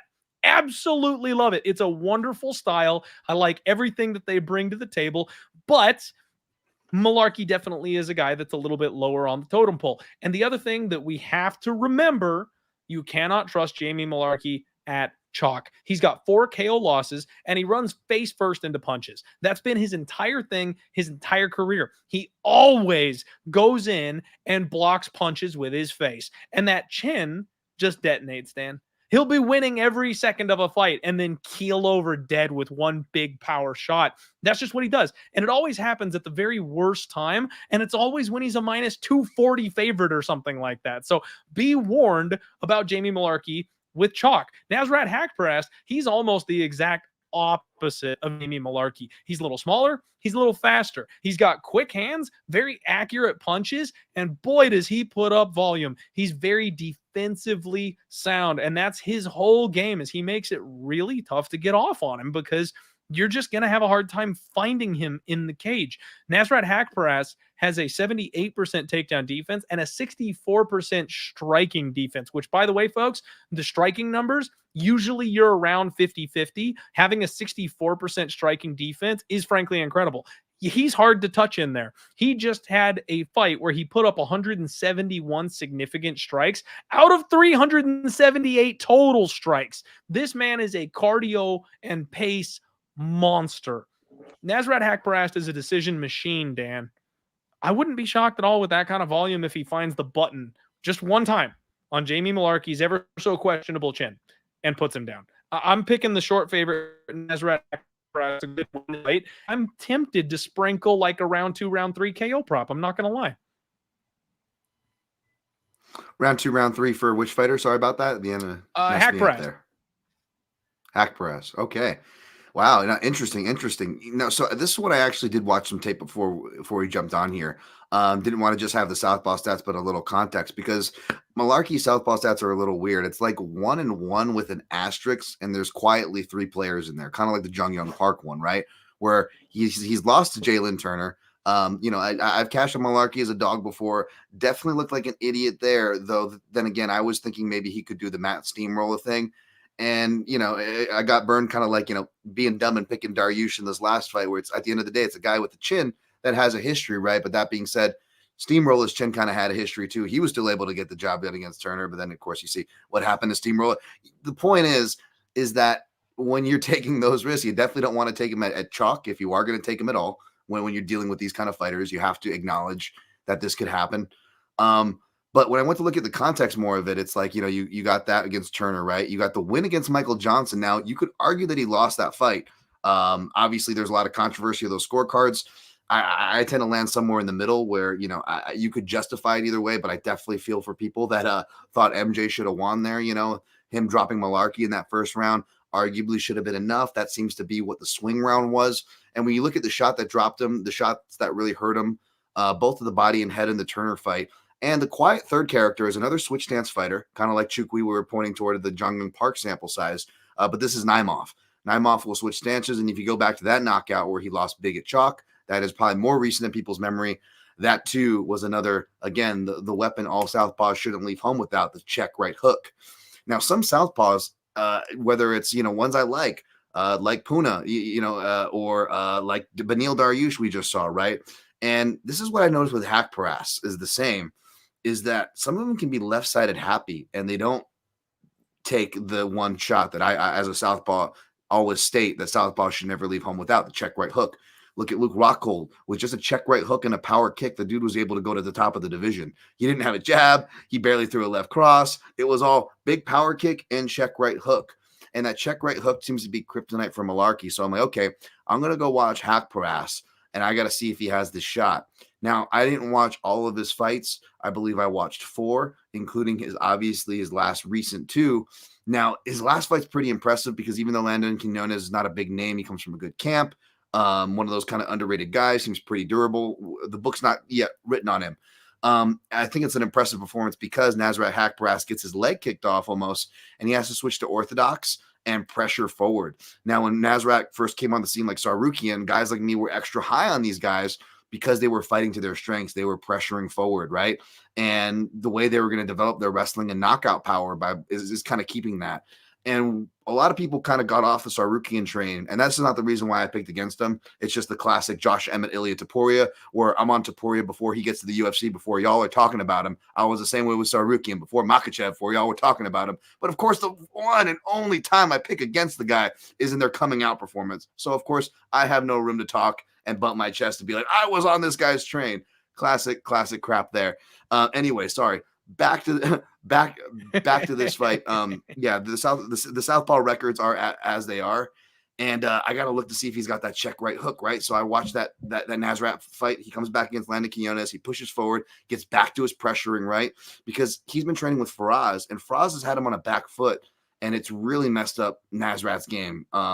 That being said, when he did show that he can still come forward, right? Which is something that I think he'll need to do to pressure Mullarkey and kind of make it that dogfight. But at the same time, he's got a reliable process. He puts up a lot of numbers. It's just he lacks that weapon, that check right hook weapon. And he's been kind of inconsistent with his approaches as far as directionality goes, that I'm really tempted to actually take Mullarkey in this spot. A lot of people are liking the dog. We just talked about Muniz. Money's been coming on him. We had the opposite action here where money's coming in on the favorite on the Haqparast side. And I think this could be just one of those spots where, again, the guy that's been knocked out, he wasn't too sexy coming in. Then he gets those wins and gets our respect. And then he gets us let down again. And maybe it's a classic recency bias spot here as well. And I feel like if this gets to plus 180 or plus 185, I don't know if I can turn down taking a shot at Mullarkey at those odds. Okay. All right. Fair enough. I don't hate it. Guy's not one that I am planning on putting my hard-earned money on, more than likely, because I've been a city kickboxing truther. You guys know that. But kind of think the sun is just kind of setting on these boys. You know what I mean? They've been put in wars. They've been rotated in and out of big UFC pay-per-views over and over, have really tough matchups every single time out. I just think we're kind of starting to see the limits of what these guys have to offer. So for me, it's Haqparast or nothing, but not a huge fan of the price tag. Like Dan said, he wants a little extra juice on that plus side, but I'm not sure if it's quite ever going to get there. This one probably doesn't move a whole lot. At least I'm not personally expecting it to, but I'm also the very worst anticipator of line movement in history. So let's move along, shall we? Next up, we got Sumudaerji taking on Allan Nascimento. And if you recall, Dan, way back already an hour and 20 minutes ago, when I mentioned the parlay that I was building, we have leg number 2. Finally, at this point in time, I can talk about leg number 2. Folks, Sumudaerji, I've got a very special soft place in my heart for Sumudaerji because I got one of the most epic cashers fading him of all time. Matt Danger Schnell back in 2022. Everyone thought I was crazy. Plus 200 Matt Schnell, plus 750 Matt Schnell by submission. They doubted my boy. He went through hell taking the bombs from Sumudaerji to force the grappling in that fight. There's blood all over the canvas floor. He hits a triangle choke. Oh my God, beautiful. There was 30 seconds left on the clock in the round, and he tapped this man out. So Sumudaerji, super tall, super lanky. He's got such fast hands, Dan. He kind of backpedals and then he sets up that right cross and it comes right down the middle, and it's so quick. He's got chopping leg kicks. He does a very good job of setting up his opponents as he moves backwards and they come forwards. And I really think that the issue for him, I know, the problem is the grappling, Dan. This guy has to play a game of the floor is lava. He's got 5 professional losses. Guess what? They're all by sub. He's too lanky, doesn't know how to defend those limbs, not physically strong enough to keep somebody from extending an arm or a leg and snapping one of them off. And the UFC is going, oh, let's cash in one more time, because he was supposed to knock out Matt Schnell in highlight reel fashion, but instead he did not. And now they're going, okay, we see your problem. You suck against grapplers. Let's give you the biggest, strongest grappler in the division that we can find, and that's Allan Nascimento. This guy is nasty. 20-6, 32 years old, very physically powerful, big, strong guy for the weight class. He does have 6 decision losses. Very durable. Never been knocked out, never been finished, never been submitted. And 3 of those losses, Dan, are by split decision. So we could have like a crazy, stupid 23-3 type of record if a couple of those bounces had gone the right way. He's a shoot the box fighter, so he's working with guys like the Bronx, just getting better. His last win was over Carlos Hernandez, and this is the comp that I used when we were talking about Tatsuro Taira. This guy just muscles people to the floor. And I don't think there's going to be a strength issue for him when he's facing Sumudaerji. He's going to get this fight to the ground. We're in the small cage. Sue has no room to run or operate. He's going to have to nuke this guy in 1 or 2 shots. Otherwise, Nascimento's taking him down and he's going to tap him out. I like Nascimento by sub. Big, fat, juicy money line in the parlay, baby. What are you doing here, Dan? Man, yeah, I can't argue with a lot of that, So I just I had a play punched in, and I'm like, you know what? Let me try to be responsible and wait a little bit. Let me talk to my guy Clint, and see what he's thinking here as well. Let's feel it out. I gotta be honest though, man. This is just the only thing that kind of gave me trepidations. And I like Sumudaerji. I was actually on the opposite side of that Schnell fight, but I didn't matter. That fight is so awesome. It still made my top 5. The betting bias did not interfere for my appreciation of that fight. And I appreciate Sumudaerji as well. So it's definitely no disrespect to him, but the home territory and the bigger cage was certainly a plus on his side, and he doesn't have that anymore. Now he has Big much more difference maker. travel against a guy who has made the Las Vegas trip a whole bunch of times. I feel like the shootbox crew is always up here, whether it's Charles and his buddies or whatnot, right? And Clint, say what you will about the price tag, but it's just a kind of a sharp shoot. I'm looking down the scope, and this is, I like my sprinkles. Props to you. What was it on the Mandahibas and Pinheiro fight? You had an excellent grouping. I'm all about those shotgun sprays. You know me, no hate here, Clint. I get it, but at the same time, this is just the simplest answer. This is Occam's razor. You're gonna give me plus 115. Maybe it's at a better number when it gets dropped at other houses, folks. But the one online house that I have it up right now, plus 115 by sub. Maybe I just set it and forget it, a unit on that, and just move on. Nascimento by sub. I think that's the way to go, man. I really do. The only reason I'm going moneyline parlay is because, God forbid, if Sue has spent the last year working submission defense and somehow survives, I don't think he will.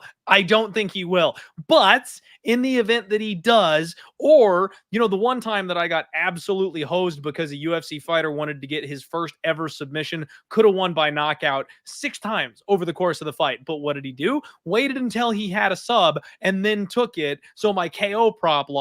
I'm not goofing, Dan. This guy should win the fight. He should win any way he wants to.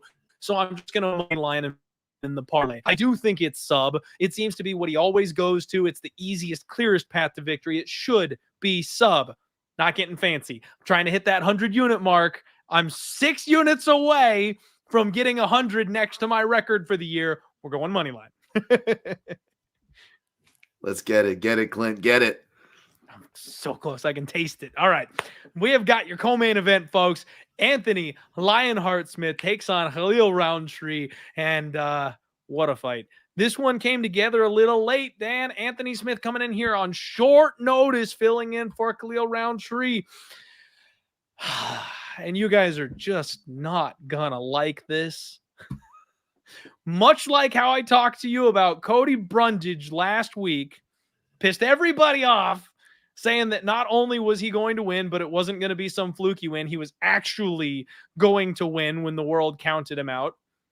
I think I like Anthony Smith this week, Dan. Anthony Smith has been a bit of a roller coaster ride lately. We've talked about the just insane level of experience this man has. He's been fighting the who's who of the division, and he's constantly counted out, constantly disrespected. He's a gatekeeper. Ever since he moved up to 205, that was a good move for him. He filled out his body, his frame obviously works well at 205, but the elite of the division are just too much for him to handle. We've seen that, right? But now he's kind of settling into a gatekeeper role where he is really kind of making these next generation fighters work to get one over on him. He's 1-2 in his last 3 fights. Those losses to Johnny Walker and Ankalaev. Now, Ankalaev snapped his leg, but the Johnny Walker was like a real weird one where they went like super boring, defensive, striking. The weird thing talking about, you're fighting my family in the middle of the cage. It was weird.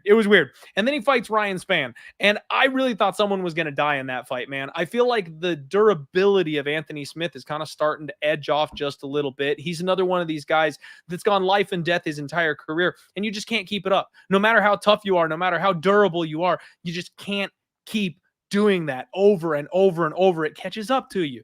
And he's got 60 professional fights. I'm exaggerating, but not by much. He's got 50 professional MMA fights on his record here. So you can never count the guy out. You can never count his heart out, but it's obvious that he has declined a little bit recently. Khalil Rountree, on the other hand, 12-5, 33 years old. He's streaking. He's never looked this good his entire life. He's on a 4-fight win streak. Wins over Bukowskis, Roberson, Jacoby. We'll talk about that one. And Daukaus. Now, the finishes over Roberson, Bukowskis, and Daukaus, I tried to fade him with Daukaus, Dan. I did. I took my shot. I was like, Chris Daukaus coming down to the proper weight class. He probably should have been down here all along, not at heavyweight. Should have been at 205. I thought he was going to make a difference, but the guy just has no chin. He didn't have a chin at heavyweight. He doesn't have a chin at 205. It was a bad idea. He got one punch by Khalil Rountree because that's what this guy does. He's a Muay Thai specialist, big power, very explosive, but he does not like grappling, Dan. Khalil Rountree absolutely hates grappling. And we saw, you go back a couple years, man, Ion Cutelaba steamrolled this man in the first round, mentally broke him with 2 or 3 takedowns, and he just covered up. Now, I know it's been a couple of years since that happened, but he's fought nobody who's been able to put him on his heels since. Bukowskis is a guy that runs away from everybody. He knocked him out. Carl Roberson is a guy who's not UFC level and doesn't have a great chin. He knocked him out. Chris Daukaus has no chin and forced a firefight. He won in 1 round. Not going to get extended. The Dustin Jacoby fight, Dan, the Dustin Jacoby fight. There is no way in hell Khalil Rountree won that fight. Not a chance. I know it's not all numbers, right? Like the statistics, the numbers for a fight, they don't tell the whole story. Not every significant strike is created equal. You know, if a guy gets dropped, if he gets rocked, if he's within an inch of his life, it's still just one significant strike. So it's hard to look back at the numbers and go, he should have won based on significant strikes, that kind of thing. You can't do it that way. You've got to rewatch the fight. But in this fight, he was outlanded 120 to 85 in significant strikes. The amount of damaging shots and the volume that came his way in that fight was ridiculous. Dustin Jacoby put on a complete performance that night. And unless I'm mistaken, the live betting, I remember because I bet Dustin Jacoby, the live betting odds, I believe, closed with him being a decent sized favorite, and Khalil Rountree got the decision. Brutal wrong decision for Khalil Rountree in that fight. I think people are counting Anthony Smith out, as always. I think people are a little too high on Khalil Rountree. And man, if we're treating this like stocks, Khalil Rountree's stock has never been higher. I don't think it'll go any higher than it is now. I don't think this guy is a contender at 205. Anthony Smith's stock has never been lower, Dan. Butt liquor, our prices have never been lower. I think if you're ever going to buy on Anthony Smith, this is the time to do it, my friends. I think he goes back to the Johnny Walker fight where he sold out in that first round to get the giant-ass man to the ground and make him scared of the takedown for the rest of the fight. He's a high-level BJJ black belt, and Khalil Rountree doesn't know shit off of his back. If he's not striking, he doesn't know what's going on. And as long as Anthony Smith can survive 1 or 2 shots to get into the clinch, I think he can take this guy down and maul him on the mat and probably tap him out. Smith is live. The line is wide. Plus 190. I think I got to do it. Dan, am I insane? Am I insane? Man, that is, you had so many, such a good breakdown, so many good points. I agree with you. From, Anthony Smith moving to the 205. Great points about all strikes are not created equal. And you kind of, nailed the point that I was going to zoom in on, and that kind of parallels a point where, is this a right time, right place as far as, fading or going favorite as far as one guy's stock's never higher, one guy's stock's never lower. Now, where does the career points go? So with the southpaw stats here, Anthony Smith, for all his experience, only 2 UFC level southpaws. He, again, everyone's 1-1. I'm bringing up that southpaw. So not too much help here, but yes, Anthony Smith is 1-1.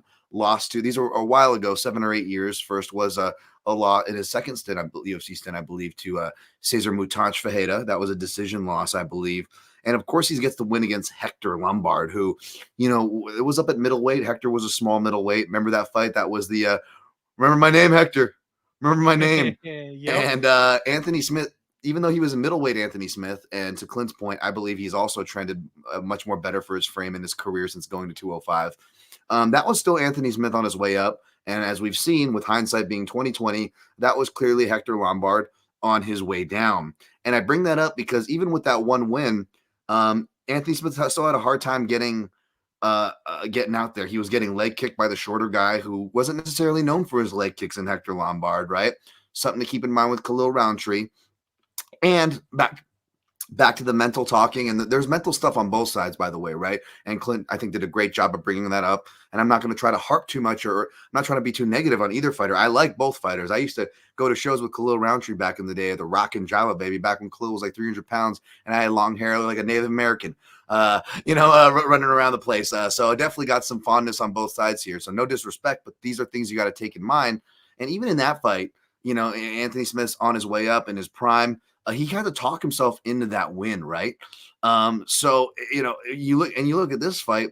Is it just if it's the stock, then we have a classic recency bias, right? Kind of like what Clint is talking about in the case that he's making. Or is it more than stock? Is it kind of where they're at? And that's what kind of worries me for Anthony Smith. As much as I like Anthony Smith, where he's at is not great. As much as I like Anthony Smith, the guy can't check leg kicks to save his life. I scouted him for a coach a few years ago, and that was just one thing that was just hard. Me and this coach had big conversations on, and I just couldn't get around. And I remember the coach, another coach didn't believe me, but he was like, really, is it that bad? And it's funny because ever since, my points have been driven home in the last three years or so in Anthony Smith fights with the leg kicks. I think everybody kind of sees that now. Now, granted, Rountree usually kicks legs more when he's facing a fellow southpaw like an Eric Anders. Smith doesn't normally stand southpaw, so it won't be as available, but he will still have the inside leg kicks. And I just think the power counters are a big thing. I'm not going to try to argue the Dustin Jacoby scorecard live, even though I picked Rountree there. I took a dog flyer on Rountree. Live, I did score it for Jacoby, right? And it was a judge that I respect, and many people respect, Ben Cartledge, who did score it for Rountree for what that's worth. He has the better view inside that apex than we do to judge those strikes that Clint was talking about, how they're not always created equal, folks. But one of the things I noticed there, and that's why I was interested with the Mirzakhanov fight, why I took a shot on Mirzakhanov, I believe, against Jacoby as well, is when fighters have that lifting knee style, like a lot of the Factory X guys. Anthony Smith, by the way, a Factory X guy, right? Or even Charles Oliveira, Dustin Poirier, a fight that he won. But you see the same dynamic because Charles Oliveira does the lifting knee time march things, similar to the Factory X guys. When you're facing explosive counter fighters, especially explosive counter fighting southpaws, there is something super potent. As much as I love that style, we'll talk about with Chris Gutierrez and whatnot in a second. Explosive counter punchers seem to be real kryptonite for that style, man. And that is what Khalil Rountree is on his best days. He is Dr. Jekyll and Mr. Hyde. You're either going to look like a genius picking him or you're going to look like a complete idiot, kind of like to what Clint said, right? So I don't think you're crazy, Clint. That being said, ultimately, outside of suggesting perhaps to work in maybe an Anthony Smith by submission for your potential hedges here on whatever you're playing or just for a single flyer, I'm going to be siding on the Rountree side. For my plays, you're going to have to wait later in the week. I'm going to peel this one apart further, but that's the dynamic and that's the side I'm leaning towards. As much as I would love to see Anthony Smith classic round 2, round 3 sprinkles, Anthony Smith by sub, you're going to get great numbers on those folks. And it'd be awesome if it happens. I just, at this stage of his career, man, I really have not liked what I've seen from Anthony Smith. And that's what's ultimately keeping me away from joining you, Clint. Okay, fair enough, Dan. Fair enough. And you know what? Maybe that's a good call on just taking the flyer on the sub, right? Like, I know he's gone to decision a couple of different times recently, and maybe that plays into the number. I can't wait to see what the total is. Maybe we just bet violence here because we have seen that Khalil tends to get his fights done early, and Anthony Smith has such a distinct advantage on the ground that I've got a hard time seeing Khalil survive for 15 minutes if he's on the wrong side of this fight. Maybe we just bet violence. Maybe we take an under, and then I bet the submission sprinkles for Anthony Smith. That might be a safer way to play this fight because you bring valid points up, and the people in the chat saying that Smith has CTE at this point, you're not wrong. Like, that's very, very accurate that he probably does at this point. But, Dan also mentioned, by the way, guys, I love Khalil Rountree. I love his story. He seems like a very genuine dude. But he also is another one of these guys that's a bit of a head case. And those guys, I don't trust in the cage because if you do have to hype yourself up every single time you get in there, you're terrified the second. And don't get me wrong, I don't have the balls to step into a cage. I know it's terrifying every time, but he's so open and vocal about it. And we've seen how he's mentally collapsed a couple times in the past. That's more what I'm talking about. If it's a detriment to the way that he fights because of his mental hurdles, that's where I start to not trust people, especially at chalky price tags. So be careful with Khalil Rountree, I guess, would be the way that we can go ahead and end this breakdown. I'm going to call for the upset, my guy Dan. I am going to go ahead and say that I'm picking Anthony Smith for the win. I may not bet him directly on the money line. Maybe we bet the under. Maybe we bet the sub prop. Maybe I just trust my balls. Maybe I sack up and set them on the table one more time and I go to war with Anthony Smith. We'll find out. I haven't done it yet. I want to see where this line goes. But now we got to talk to you about the main event. Folks, this is Pub Sports Radio. You are listening to the Die Hard MMA podcast. Do me a favor and hit the like button. I've been joined by Dan Tom. We've been talking your ears off for 100 and not 100 yet. We're not quite there yet. Sorry. We're at 100 minutes now talking to you about UFC Vegas 83. Do us a favor, support my man. He's one of the best in the business, definitely brings knowledge to these breakdowns, so help us out. And shout out to you audio listeners. A lot of you here live with me in the chat, the true diehards hanging out with me live right now. But there's a lot of you who listen to this show and it uploads the next day. We've been getting tons of downloads recently. Couple of really awesome comments. We're hitting new platforms for audio. Do me a favor and leave me a rating. Give me a 5-star. Leave a comment. Appreciate you audio listeners as well, and I don't shout you guys out enough. Main event time. Song Yadong takes on Chris Gutierrez. And before I really dig into this breakdown here for you, Dan, I have a little bit of bad news. We just talked up and down about how Allan Nascimento is the best bet on the card. He's out. He's off. Allan Nascimento is not fighting this weekend, folks. Just got announced. He is off the card. So my parlay is not a 3-legger for plus money. It is now a 2-legger, and it's going to be something gross like minus 165.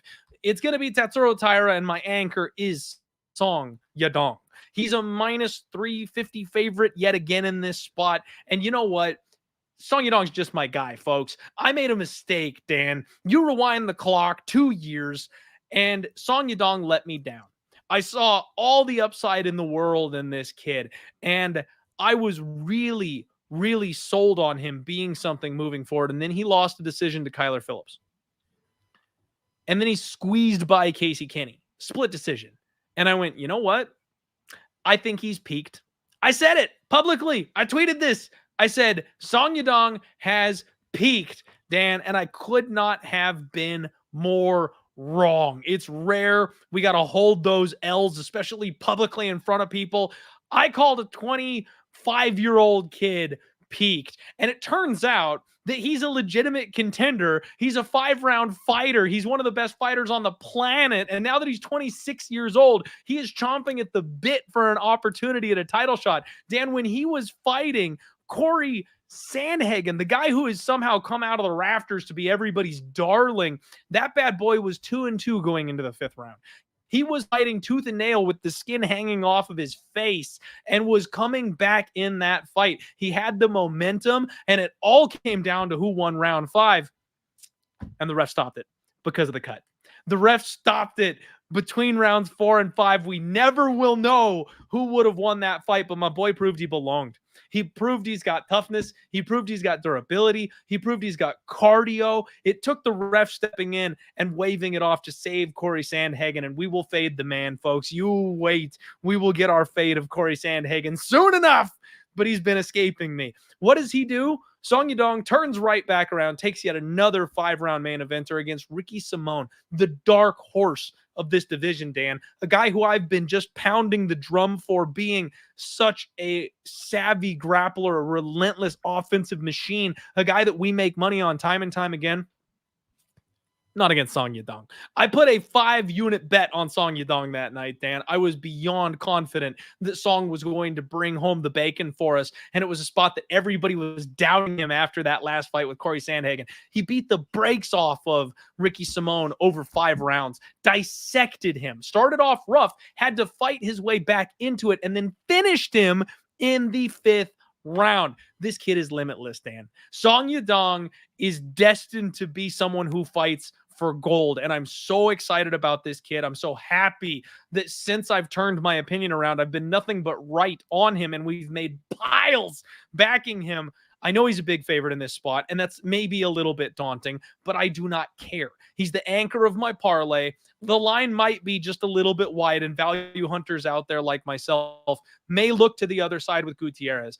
I think this kid's too much for anybody to handle. If you're not quite championship caliber, Song will end you. I think he'll make the right adjustments against Gutierrez. We've seen Gutierrez struggle on the back foot when people crowd the kicker. That causes him problems. We've seen him taken down, and that's something that has bothered him as well. He'll accept bottom and he'll strike off his back instead of working back up to his feet. And if you want to go volume and cardio for volume and cardio, I'll bet on Song Yadong every single time. I think he's got the right style to cause a lot of problems for Gutierrez. Even though Gutierrez is not somebody, Dan, that I'm looking past. He's a great fighter. I just think Song Yadong is too much. I'm anchoring my parlays on my boy, and that is what we got here. Song Yadong for the win. Might be another late finish, if I'm being honest. And I actually think he might submit him rather than knocking him out. You're up, Dan. What are you doing here, man? All right, man. That was great. That was great. Now some of it, did come in a little choppy, but I got most of that one, Clint. And I know you have him in the parlay, and I think I might need to join you there because I've been, a little too biased against parlays lately, and a lot of the ones that I'm like leaning on end up hitting, or just being on some type of money line exposure. Because you know me, I tend to get a little too cute. We both love the props, Clint. My problem though, I tend to get a little too cute. So I'm glad that, on these fights we're talking about in your parlay, you at least can rest easy and like by any means necessary, right? So I don't know if you have any particular rounds in mind, but I say that because not only am I on the Yadong side, I also agree with your stylistic notes there. Not just the pressuring and crowding, which you're so key on, but what I like even better, especially with the kicker, is not just a pressure fighter, but someone that'll pressure and counter. And Yadong's got that, different than Conor McGregor, complete different style. But as far as that dynamic of a pressuring counter fighter, I love that so much. It's really good against kickers. I think it's going to be really great in the small cage. Yadong really impressed me a lot in the last fight. I know we were on opposite sides. Thankfully, I was still able to cash because my main play, I didn't really trust Simone, so I played the under. And so I still thanked Song Yadong for cashing that for me because even though I didn't pick him, he was still the one that cashed the ticket for me. I know he cashed for you, big sir, on that one. So yeah, I'm definitely feeling you on Yadong. I'm really liking the way he's maturing now. When in this fight, you got to go look at his leg kick defense, though, right? And you got to be careful about stats. Again, everybody knows I'm always one to say be careful about the stats. Clint did a great job of representing reasons why in the Rountree. In the Rountree's fight with what's his name from Factory X. But yeah, for this fight, it's really tricky because you look at the leg kicks and you're like, oh, he absorbs literally like 95 to 100 percentile. Song Yadong does. But it's tricky because you look at, early fights and he's doing a pretty good job of either evading or outright countering guys like he does with Turbo Perez, where he knocks him unconscious, right? Like you look at it, like guys were actually afraid to leg kick him for a little bit. And even guys that are good leg kickers were very trepidatious, and they were and as they should be, they were like, okay, we can't get away with just any kind of leg kicks against this guy. Now, Gutierrez is one of the best at setting him up, so I'm not throwing any shade or even applying so much of a worry as far as the setups go. But then you look at defense, right? And I missed the third kick, but apparently in the last fight again, in Song's last fight, he gets landed 3 leg kicks, and the opponent throws 3 leg kicks. So the opponent essentially went 100%. The problem is 2 of those leg kicks come in the first round, and both of those were checked to the point where that's why there's only 3 leg kicks because they hurt him. Song Yadong actually checked them and even smiles and acknowledges it. Commentary picks it up. But of course, the statisticians do not pick up leg checks, folks. Even if when it's a clear miss, they'll sometimes count it as a hit. Sometimes there will be no takedown, and they will say there's a takedown attempt that round. There was no takedown attempt. Tisha Torres, Jessica Andrade round 2. They'll get control time wrong. Magwan Amirkhani, Jason Knight. Shall we go on? I could go on for days, through divisions, through decades. Stop hanging your argument on the stats. It's a well of faulty information. That being said, you have to go look and actually watch the tape. Song Yadong's gotten better at checking kicks. He can counter kicks. And Gutierrez has had a really good chin. He only had his first knockdown in the UFC, suffering his first knockdown. I think Timur Valiev might have gotten one in his series in the WSOF. That's some of his quiet 5-round experience for Gutierrez, if you go back to watch those. But as far as UFC goes, Pedro Munoz knocks him down in the first round. And not even just that knockdown in general. You look at it, when is Pedro Munoz knocking him down? It's when he's up on one leg. What was I just talking about? And now Munoz is not a southpaw, and maybe he's not who you would think of as an explosive counterpuncher, though he's got really good striking. But that's exactly what Munoz did. He countered him right when Gutierrez was on the one leg, whether he was kicking or doing that lifting knee thing that a lot of the Factory X fighters do. And Song Yadong is not a southpaw, but he's actually been fighting a lot and being able to shift really smoothly from southpaw to extend combinations. And the dude just has wicked counterpunching from both hands. And like we said, from the Turbo Perez fight until his other ones forward, he's been able to really tax guys with that. Now, here's where it gets tricky. It's like, okay, well, maybe it's not too hard to pick Song Yadong for your side, but how does he get it done? Is it decision? Is it stoppage? If so, which round? Gutierrez looks durable. Looks like he recovers well. Looks like he's got good cardio, right? Trains at elevation. Again, deceptive. He's got some deceptive 5-round experience of his own. But I'm actually going to go with Song Yadong getting it done early. One, because of the tactical opening, Gutierrez showing that he can be shaken up, he can be hurt. If you look at him in between rounds of that Munoz fight, I didn't like that. Like, he looked like he really didn't like when, to your point, Clint, when the pace was turned up on him, right? And again, he's human. He can be hurt. And if you go look at his record, outside of maybe Vince Morales, who is a guy that I personally am not quite as high on, no offense, seems like a really nice kid, but even if you are high on him, he wasn't even allowed to even get into that fight. In his defense, right? You really look at it like, as far as the UFC goes, outside of Hani Barcelos, who he loses to, right? And it's the strikes that set up the submissions and the wrestling. He really hasn't faced heavy strikers. So how much has that really been tested? Now he's literally going against one of the most dangerous punchers easily in the division right now, in Song Yadong. You know, it's got to be right up there with him. And, as far as precision goes, you want to throw the champ O'Malley up there, sure. But Yadong's right up there in this entire division. So I'm going to go with Yadong round 1 and 2. Those are the only plays I have. I actually sprinkled on him. I'm going to see if I can get some better numbers. But I think, some online houses you can get around a neighborhood of around 600 and around for round 2 in the neighborhood of around 450 for round 1. I just threw 2 Scottie Pippens on that, 2.33 U's together, just over a half unit of exposure. And if either of those hit, and including what the one has to pay off for the other, it's just over a unit of profit. Nothing too big or crazy. It's just what I see. Okay. All right. Hey, I don't mind that one little bit. That's another spot. I am glad to hear you and I like it the same. I think Gutierrez will be durable enough to kind of hang around a little bit. And that's where I like it. And here's the kicker, Dan, my man. Song Yadong by submission. And now we're looking offshore, right? Like, obviously, we don't have our props yet on this side of the table. But Yadong by sub is 1350, 13.5 to 1 for my guy Song to win by sub. And I know he's a power striker. I know he's a man who likes to work with his hands. He absolutely can get it done by knockout. He's done it before. It's what he likes to do more than anything. But he does have 3 submission wins on his record. And what we've seen with a guy like Gutierrez is that he's tough. He's got heart. He has never been knocked out. The only time he's ever been finished, it was by sub. You got to go all the way back to Ronnie Barcelos. I think that might have actually been a short notice fight for Chris Gutierrez, so I don't want to knock on him too hard there. But he got taken down. He got put on his back. And when he got worked from that position, he made a mistake trying to get back up to his feet. And if you're trapped in a small cage with a guy who trains at Team Alpha Male, even though he likes to strike more than he likes to grapple, if Song Yadong gets this man on the ground, there's no saying he won't grab a neck at some point in there. I think Yadong by sub at 13 to 1 might be worth just a little bit of a sprinkle. Wow, that is interesting. Now, personally, I would almost, maybe because I'm greedy, I would want them to put an even better number on that. I feel like it deserves a better number. But as far as the logic goes, it's not crazy in the sense of this is a small cage. And there could be, whether or not the finish comes on the ground, we could get some ground time where Yadong's the better wrestler. He's going to be on top. He's going to be working, right? And for that alone, if you want to, incorporate that in your methodology, like, sure, why not? I'll still go with KO, but I do love the outside the box thinking, Clint. I'm a big fan of that, man. So Absolutely. Hey man, you know it's MMA though, right? Even the most like insane results ever, they're still only going to give us like 18-1 on it. So I'm not complaining. That's overseas. DraftKings, FanDuel, they'll probably give us 14, 15-1 on that same number. So fingers crossed we get a couple more points of value when the books open up shop over here. Folks, that was UFC Vegas 83.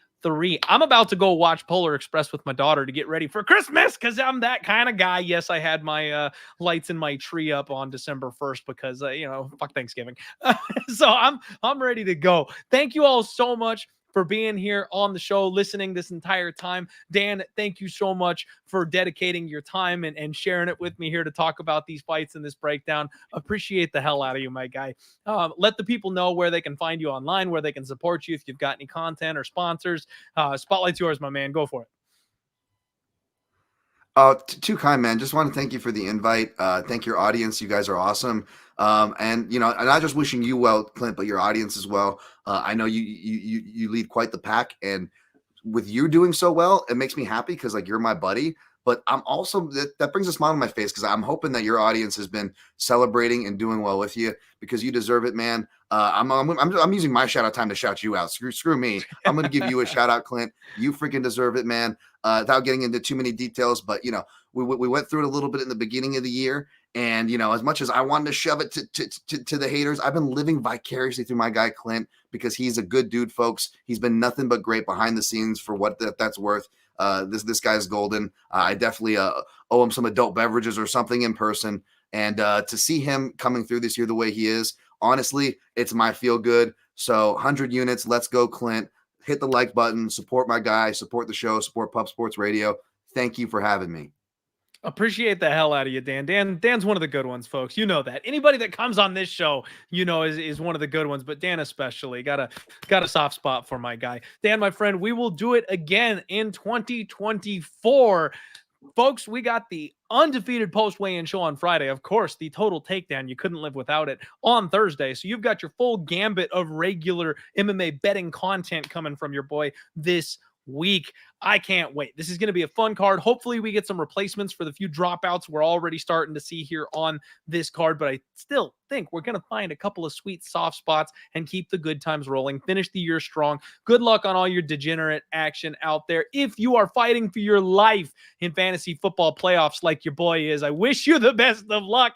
This is the last 2 weeks for fantasy football for everybody. So I hope you win your must-win matches. I hope you squeeze in to those playoffs where there's the glory and the cash at the top of the pile. Let's everybody make some damn money. Have a wonderful week. Let's roll.